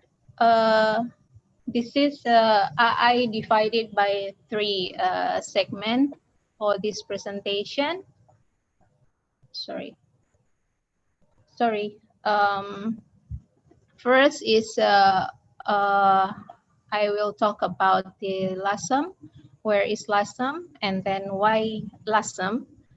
After that, that lead to the Chinese in Lasem and Chinatown in Lasem. In the end, I will discuss about the Peranakan houses in Chinatown, Lasem.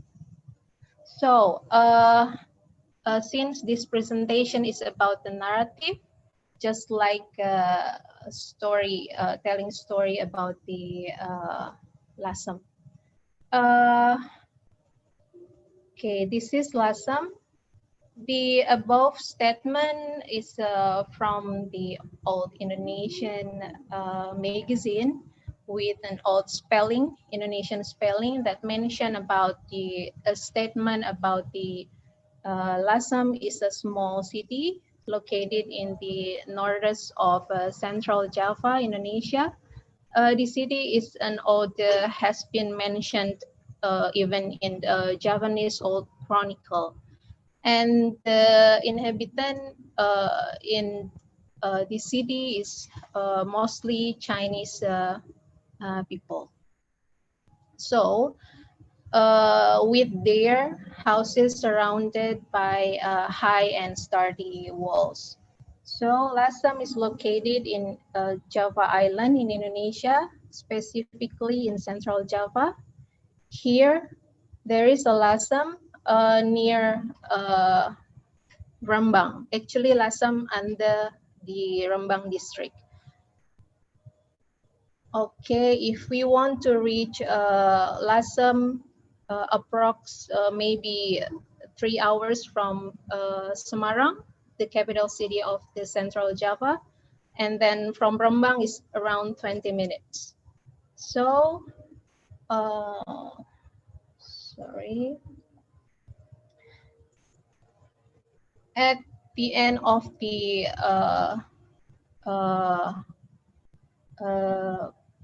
wait a minute. At the end of the 1700 and early 1800, Lasem was the 3rd place with the biggest Chinese community after Batavia and Cirebon in West Java. And is the biggest Chinatown with the most complete in component and has an authentic architectural heritage. So, sorry, this is Lasem. Was undoubtedly a trading city with the Indo-Chinese bourgeoisie, and Lasem is still one of the most Chinese city in Java. In the 19th century, Lasem became the center of the opium trade, and batik tulis was part of the business in Lasem that survived until today. So, okay, now I will talk about the arrival of Chinese in Lasem. Lasem was known as a home to Chinese immigrants, especially when Admiral Cheng Ho from Ming Dynasty came to Java. And the immigrants married a local Javanese woman and their children called Peranakan.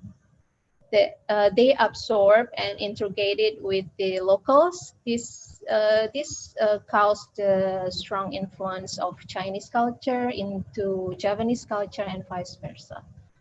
The ancestor of contemporary Chinese Indonesian, that called Peranakan, came from different tribes in the southern China. Particularly from Java, Chinese Indonesian ancestors are mostly from Hokkien, based on the dialect from Fujian province. But there is recently we cannot say Lasem is the arrival of Chinese in Lasem around 13th centuries, because have been found the Chinese old coins we called coin Kepeng in 1980, which predicted from Song Dynasty, Yuan Dynasty, and then Ming Dynasty. Okay. This is Chinatown elements in Lasem. There is a settlement, and then market, and then temples. The origin of the Baicheng or Chinatown established is based on two factors. There is political and social. The political factor originated during the Dutch colonial era, which called the "we can still sell" rules. And then after that, the Baicheng development started from 1351 up to 1942. There is divided by three Baicheng development. The first one is Soditan, we call Soditan. And after that, developed to more to the west, called Karangturi. And the new one is Babagan. Okay, the most iconic features in Chinatown in Lasem is the gates. So this become famous recently. The gates, the Peranakan houses in Lasem. The first one, the first line, this is the gate from Soditan village. And then this one is a representation of the gates from the Karangturi. And then the last one is the gate from Babakan. There is similarities and differences about the design of the gates. Is there is Indies or Dutch or European style start from Karangturi village and Babakan village. So, and then we start to discuss about the Peranakan houses in Lasem. Actually, there are two construction methods which are generally applied to Peranakan houses in Chinatown, Lasem. First, build the wall around the complex first, and then after that, build building inside and the gates. So this is like a compound or complex. The second method, build a wall around the complex, make the gate, and then build a building inside. So the main building is built in the middle of the complex, then surrounded by the others building. And then between this building will be form a front yard, backyard, and courtyard.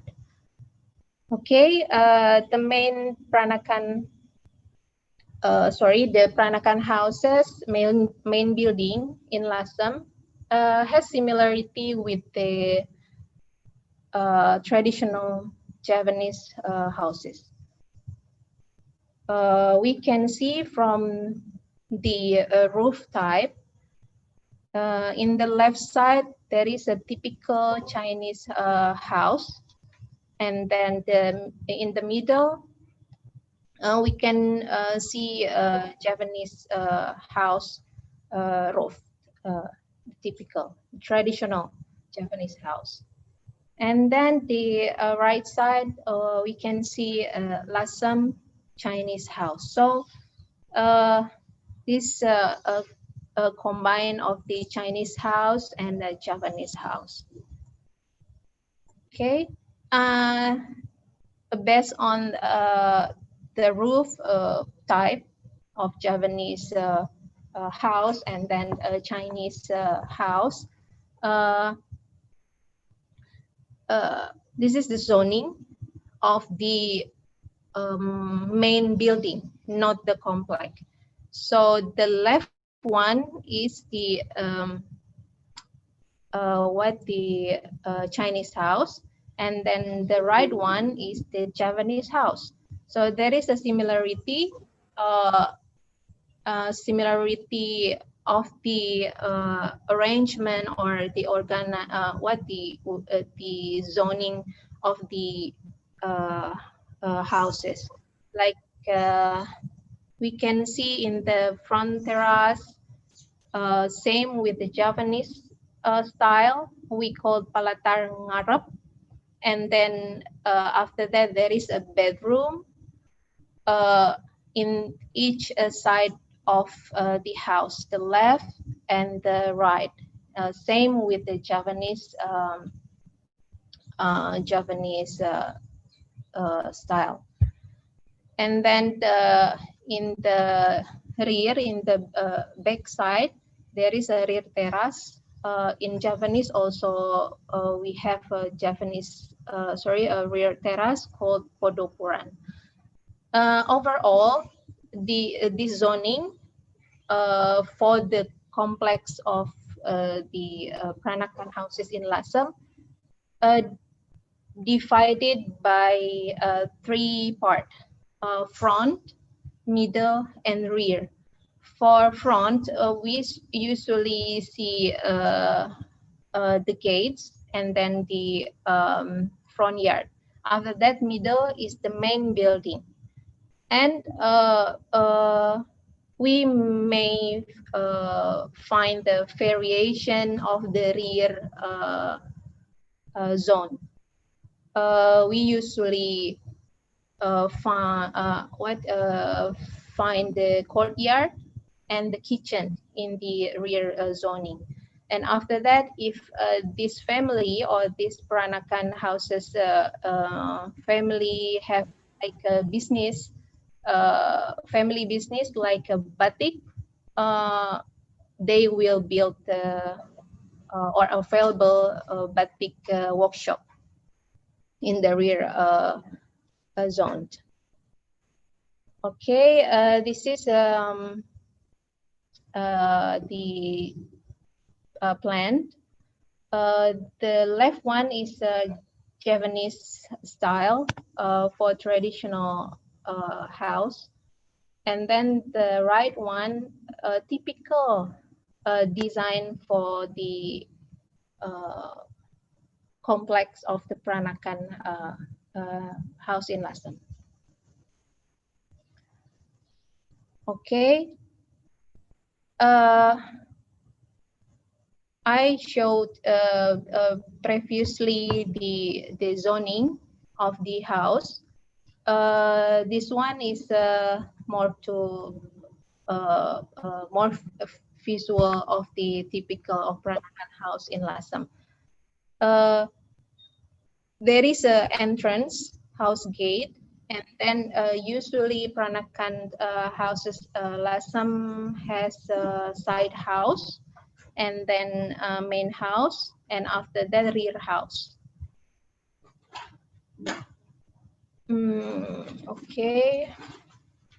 Okay, we start like a house tour in every village in Lasem. So this is the first village in Lasem called Soditan village.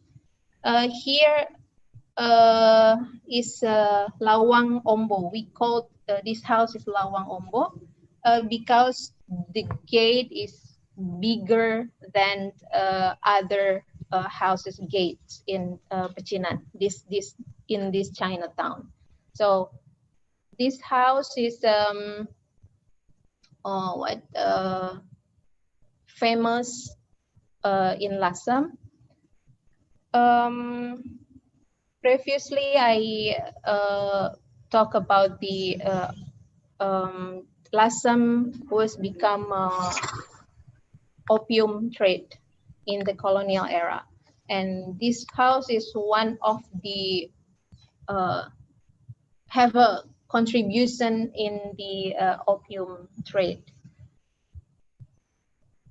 And this is the detail. We can enter the complex through the gate. Usually, the house in the Peranakan house complex in Lasem only have one gate, but Lawang Ombo have two gates, the front gate and the side gate. And after that, we can see the front terrace, or we call Serambi. Serambi is from Javanese style, from the Javanese traditional traditional house. So after we enter in terrace, we can see the prayer hall.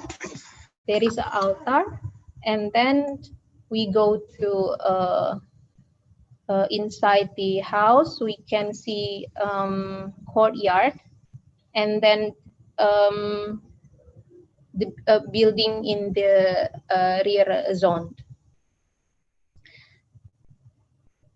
Okay, this is detail from the roof, and then the top of the pillar in the front terrace. For the pillar, there is influence from Japanese, and then for the rooftop is from Chinese. And then we go to Karangturi village. This village start to show us a different style of Peranakan houses. The European style start to influence to this building. This one is Hedi's house. And then in the middle picture is show us the typical Peranakan house gates in Lasem. And then usually in Lasem, the Peranakan house has a large front yard. And this is the details of the this house in the Karangturi village. There's, in that terrace, we show the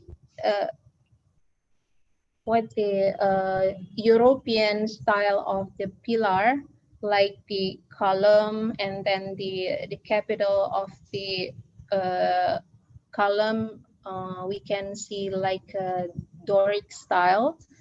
That's really a European style, but the right side, there is in the details in the roof that influence from Japanese.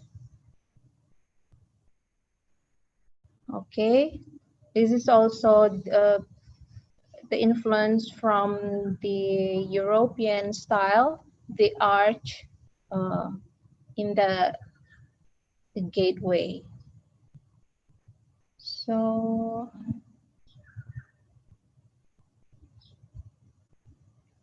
okay, this is the view of the facade of the house.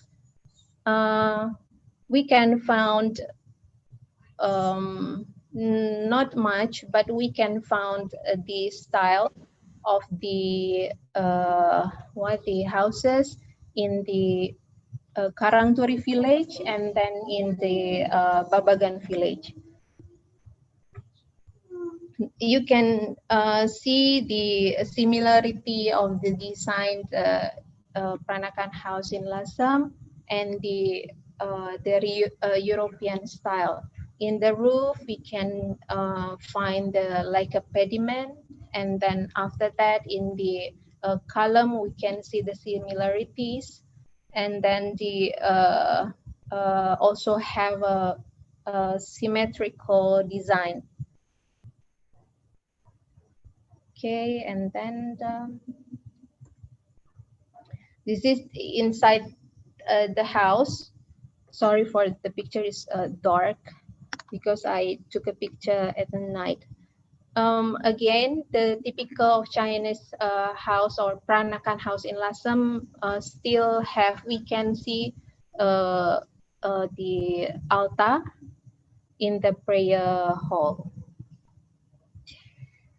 And then the type of window and type of the door in this house.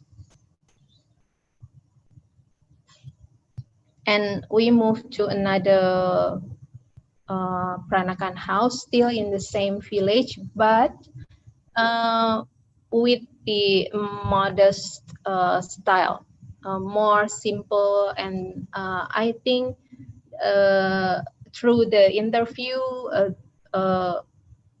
I got the information that this house built before the previous one.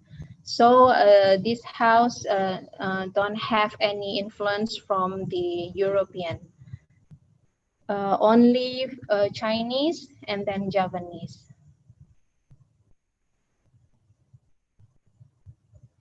Okay,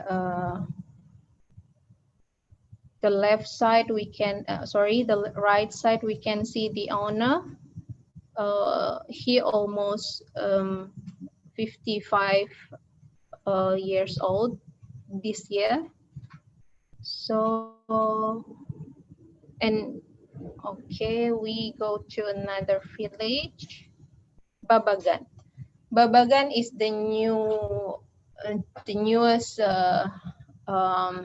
Chinatown village in the Lasem. Here, we can see Junaidi's house. The house is around almost 200 years old, and this house famous with the the most authentic house, Chinese Peranakan house in Babagan village. So we can see the entrance on the left side, and after that, in the right side, if we see from the front yard to outside, and then after that, there is a terrace, front terrace, and then the entrance to the prayer hall. We can see from the right picture below.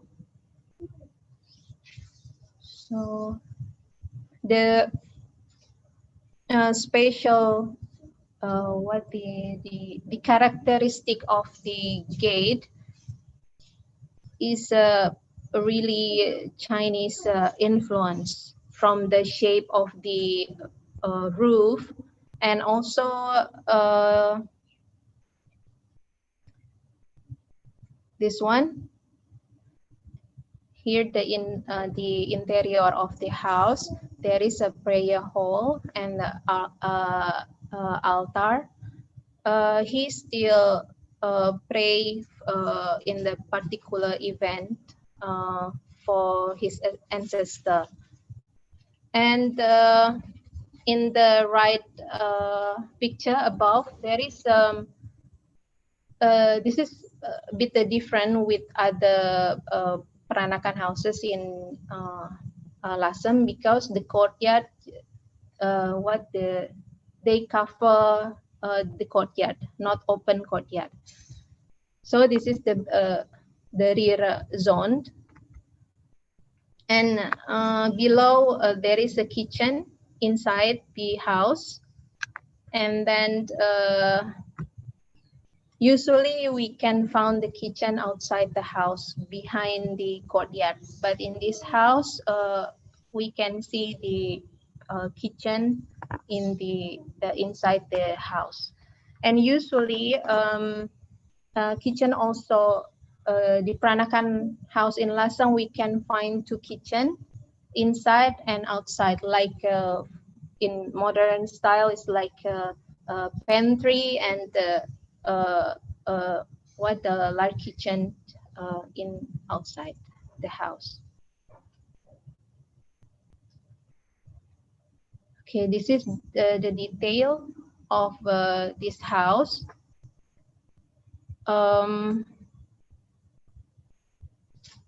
Okay, there is in above picture,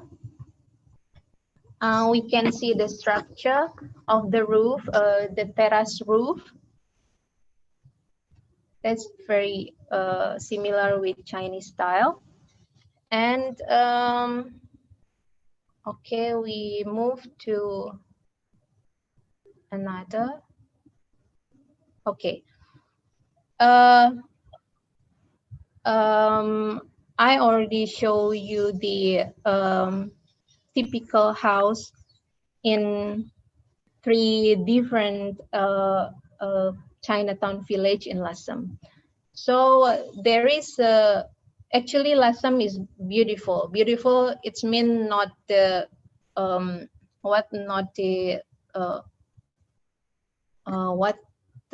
the modern style.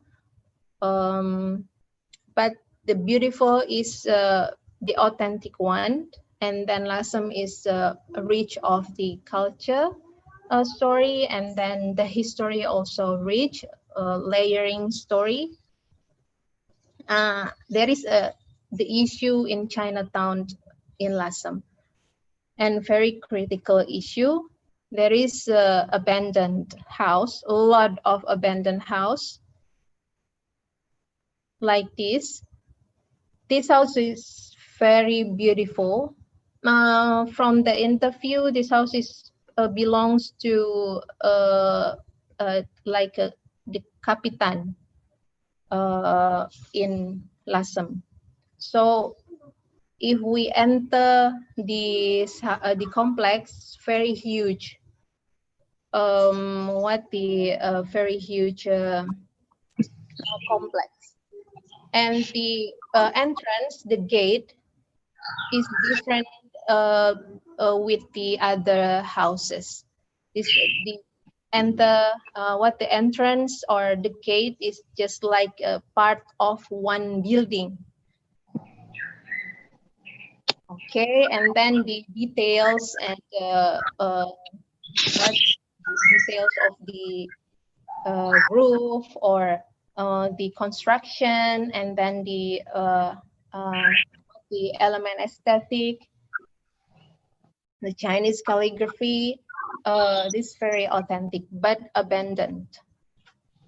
And another one is the issue in Chinatown, Lasem is over decoration. Like this. So actually this house we called this building is famous in Lasem and become the icon of Peranakan of the Pecinan or Chinatown, like become an icon. But actually, if we see from the what the conservation principle, this house is over decoration. Why? Because the owner just covered the whole what building with the red color. Usually, or the characteristic in Lasem, the house in Lasem is just white or broken white or what the soft yellow. But this one is red. And inside the house, the owner just what the not rebuilding the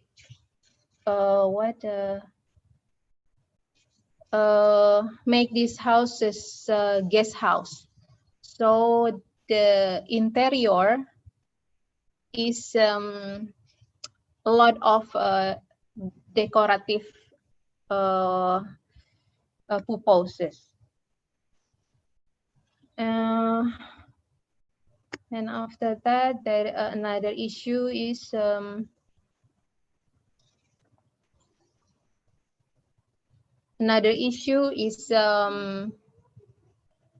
think exploitation. I went to Lasem in 2017 for the first time. This one is the original design. The design is similar with the previous one I show you from the Karangturi village. This the same, a typical house in this house style. We have a European influence in this house, and the owner they have a ideal design to not recreate, to change the function from the house to this for the commercial, become a commercial building. And sadly, I saw the interior like this. So the building is just like a showcase of the batik Lasem. The owner said this is the way he preserve of Peranakan house in Lasem, but probably he need to know about the conservation or preserve what the right conservation and preserve how to preserve this house. Okay, and then the last issue is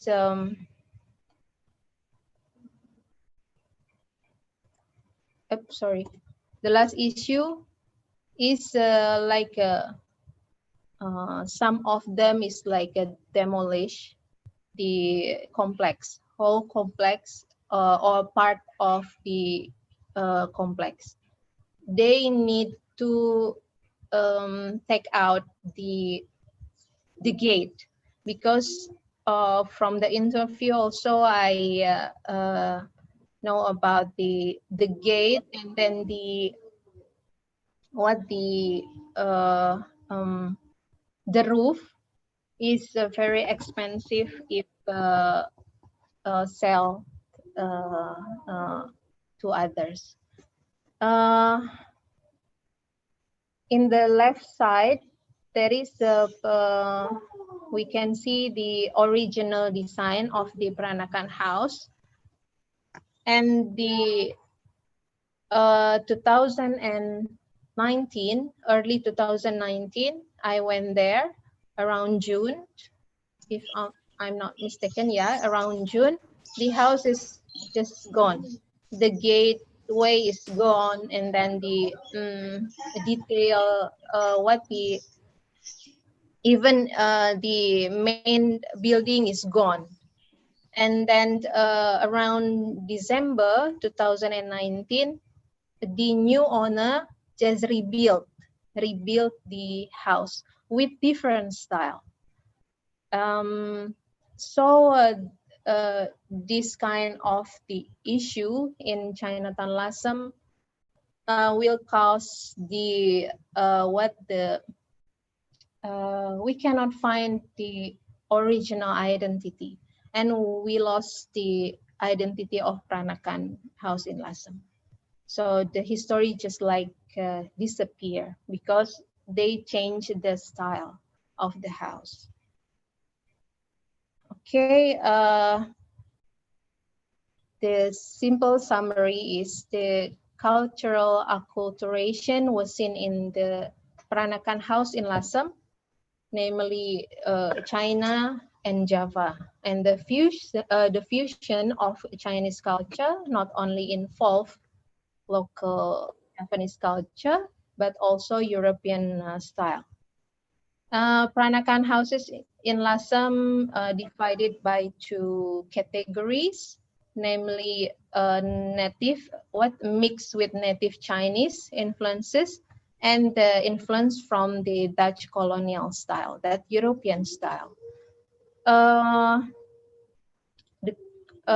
other thing is Peranakan house in Lasem need to be conserved and preserved soon, because if not, I don't know, maybe we cannot see the authentic Peranakan house. Okay, thank you very much. This is the end of my presentation. Okay. Okay.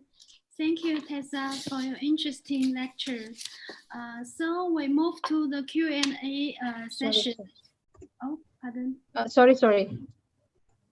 Okay. Yeah. Yes. Now we move to the Q&A session. Now we have about 3 questions. And the first one is to Dr. Wang Liangliang.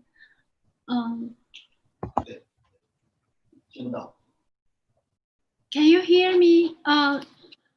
Dear Tessa, you need to quit screen sharing. Oh, sorry. Okay. Okay. So Okay. That's clear? Yes, it's very clear. We Okay. have the question to Dr. Wang Liangliang. The is from Professor Crismanto. Digital museum can easily present the tangible culture artifact using sophisticated technology. However, there are some intangible culture heritage that are also valuable and need to be preserved and presented. What kind of strategies that you use to collect, record, and present in digital museum? So now we invite Dr. Wang Liangliang to answer this question. Thank you so much, Professor, for these questions. Actually, today's topic is how the digital museum system to help the designers and planners to design the new buildings or preserve the villages. So I don't have time to discuss how the intangible cultural heritage were recorded in the digital museum. Actually, in the museum for villages, it is very easy and very convenient to have the recorders like video and like some how to say that pictures or even text to put into the museum, and it can help to record the intangible heritage. It also can have another way that we can open the access to the villages. That means the every people can upload their videos and pictures or their comments on about the intangible heritage.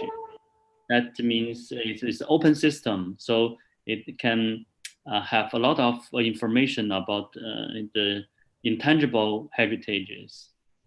So it can preserve the intangible heritage, also can preserve the history of these villages.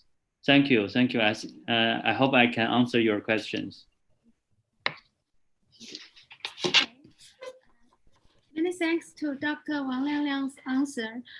And here we have also a question to Tessa. It's from, I think it's from one of our Indonesia student, Amadia. So her question is, in traditional Peranakan house in Lasem, we can see the influence of European pillars.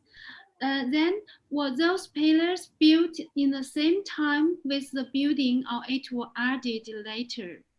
Could you please answer Amadia's question, Tessa? Okay, I will try to answer. I think the influence of European pillar, where those pillars built. Okay, yes, the pillars built in the same time with the building, because that's become part of what we can see the pillar within the terrace, front terrace, or the gate, the gateway, the entrance. So that's built with in the same time for the pillars, for the European pillars. Okay, so we can see that it is a fusion of traditional Chinese culture style and the European Dutch style, right? Yes. Okay, thank you for your sharing of the knowledge. And here, I think this is not a question for this second part, but it is a question to our second speaker, Dr. Elizabeth. Is Dr. Elizabeth here online? Yes. Okay. Yes. Hello, Dr. Elizabeth. Yes. Here we have a question from Amadia, and she's asking, you said that Chinese culture also gave influence on Balinese culture. Please share with us more about the influence of Chinese culture in the Balinese culture. Thank you. Okay, let me share screen first. This one, can you see? Yes. Actually, the culturation of Chinese culture in Bali is a lot. The first one is, before I said the picture of this one, wait. This one, the Kang Jingwi and Raja Jaya Pangus. So this is the famous story in Bali. And then until now, this one is the two person is, is become Barong Landung, this one. The black one is the Raja Jaya, the King Jaya Pangus is a Balinese person, and this one, the white one is Kang Jingwi, the Chinese one. We can see from the skin color and the typical of Chinese eyes, smaller than the black one. And then this one is people still pray for them, and this one the pura for Barong Landung, pura dalam Balingkang, and there are more pura to pray this Bali, this Barong Landung. Other than this, there is also many architecture that influence from Bali, from Chinese culture, like this one, from the color and then the structure. And then there is also ancient Chinese coin in Bali. It's very famous in China. It's ancient China coin, and then until now it is used in Bali but only for ceremony. Now in Bali there is like a movement to say that Bali Sinesia. It is mean that Chinese in Bali is also one unity as Indonesian. To say that the culture, the acculturation of culture, and then say them as one unity as Indonesian. Okay. Thank you very much, Dr. Elizabeth. Is Dr. Sugiri here? Would you like to comment? Sorry, what? Yes, I mean, yes, Dr. Sugiri, would you like to comment or moderator, because I think Dr. Elizabeth is the second speaker. Would you like to share or moderate? I think I fully support Okay. that explanation. That's correct. Because in Bali, there is some other pura also devoted for the two person. One is the Balinese and the other is Chinese.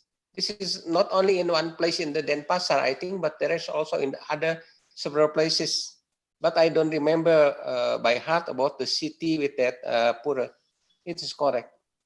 Okay, thank you. So I think there's no other questions for this for the speakers so far. Can I give the floor to Professor Crismento and Professor Wang Shaosen for the closing session? Thank you very much. Thank you very much, Dr. Hanji. It's Hello? Hello? Hello.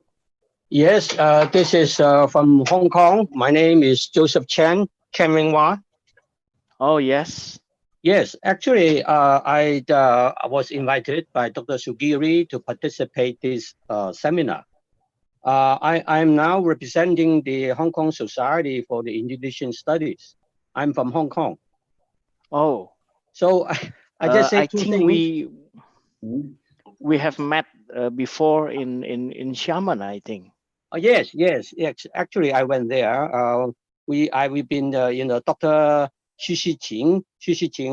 We have been quite familiar with, of the Southeast Asian Center. You want to say something? Yes, I just say two things. One is Hong Kong, the Hong Kong Society for Indonesian Studies welcome you people to come to Hong Kong, and also we have just recently introduced a book.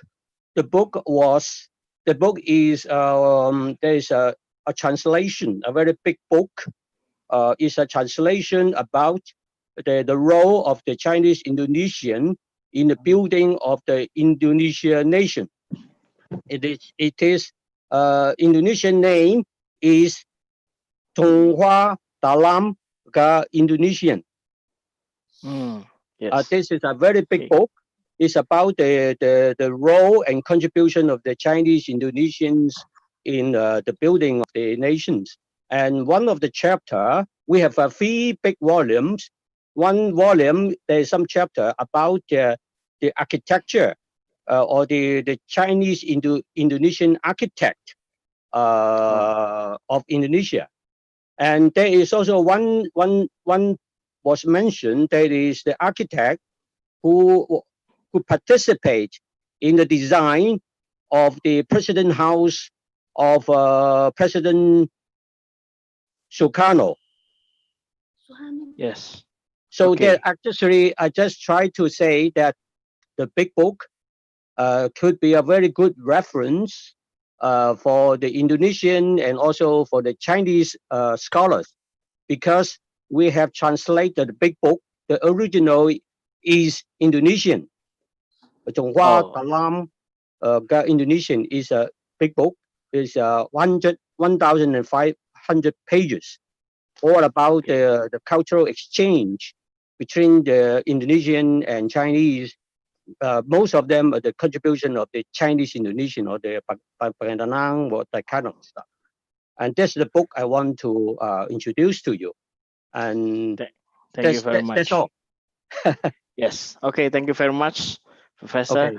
And since we came to the last part of our session this afternoon, I would like to give my sincere gratitude to all the speakers.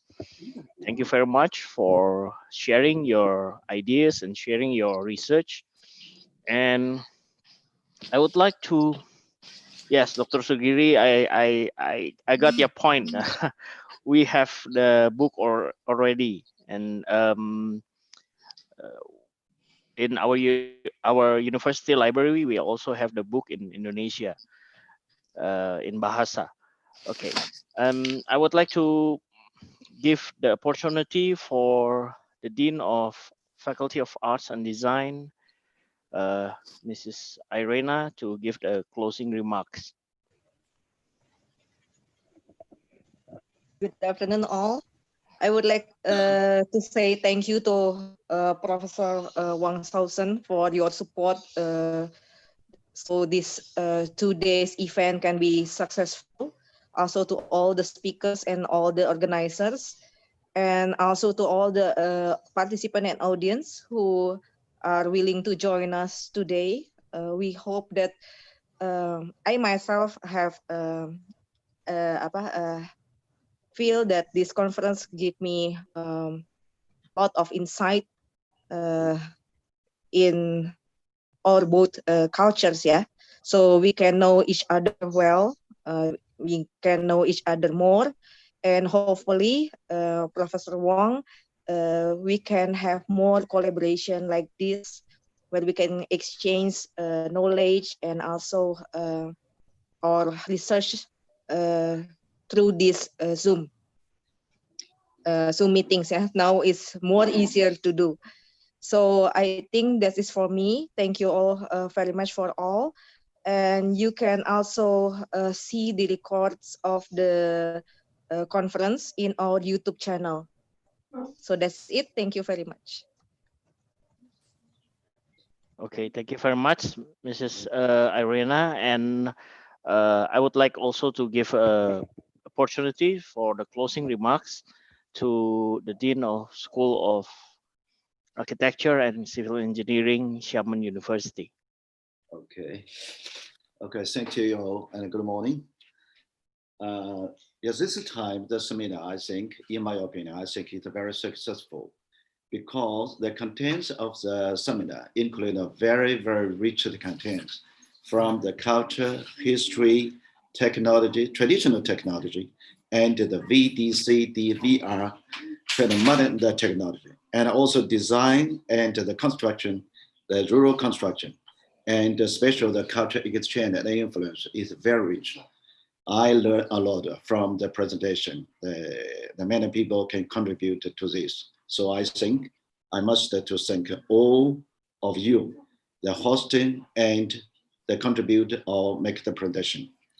And secondly, I think when I joined this seminar, the first side, I know the Xiamen University with sister relationship with the Maranatha, the Creative University.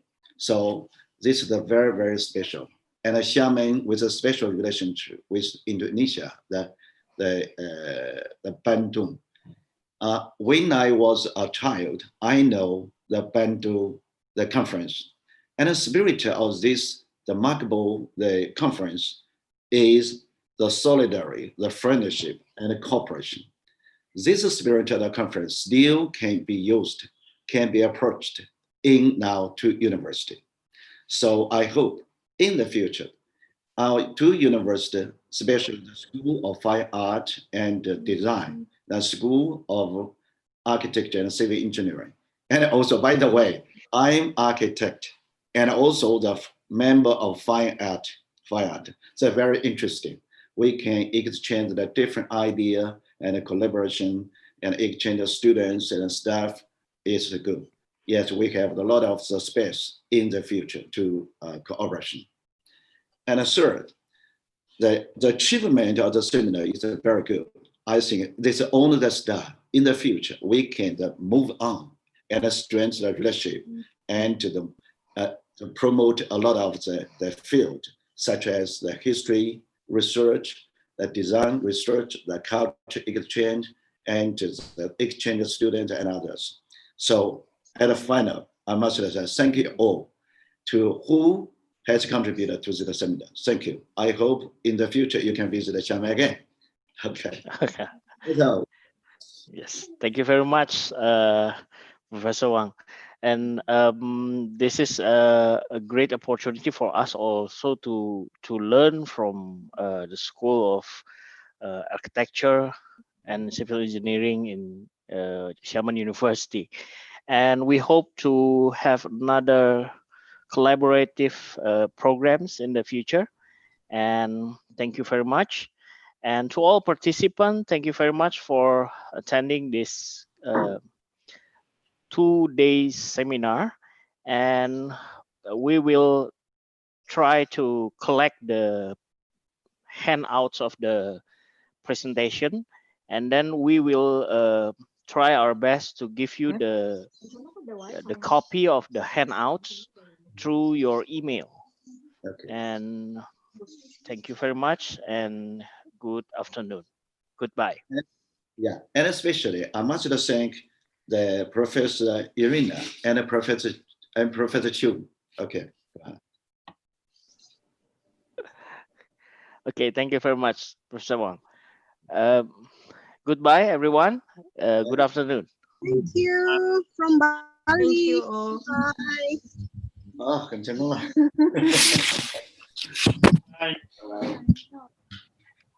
Bye.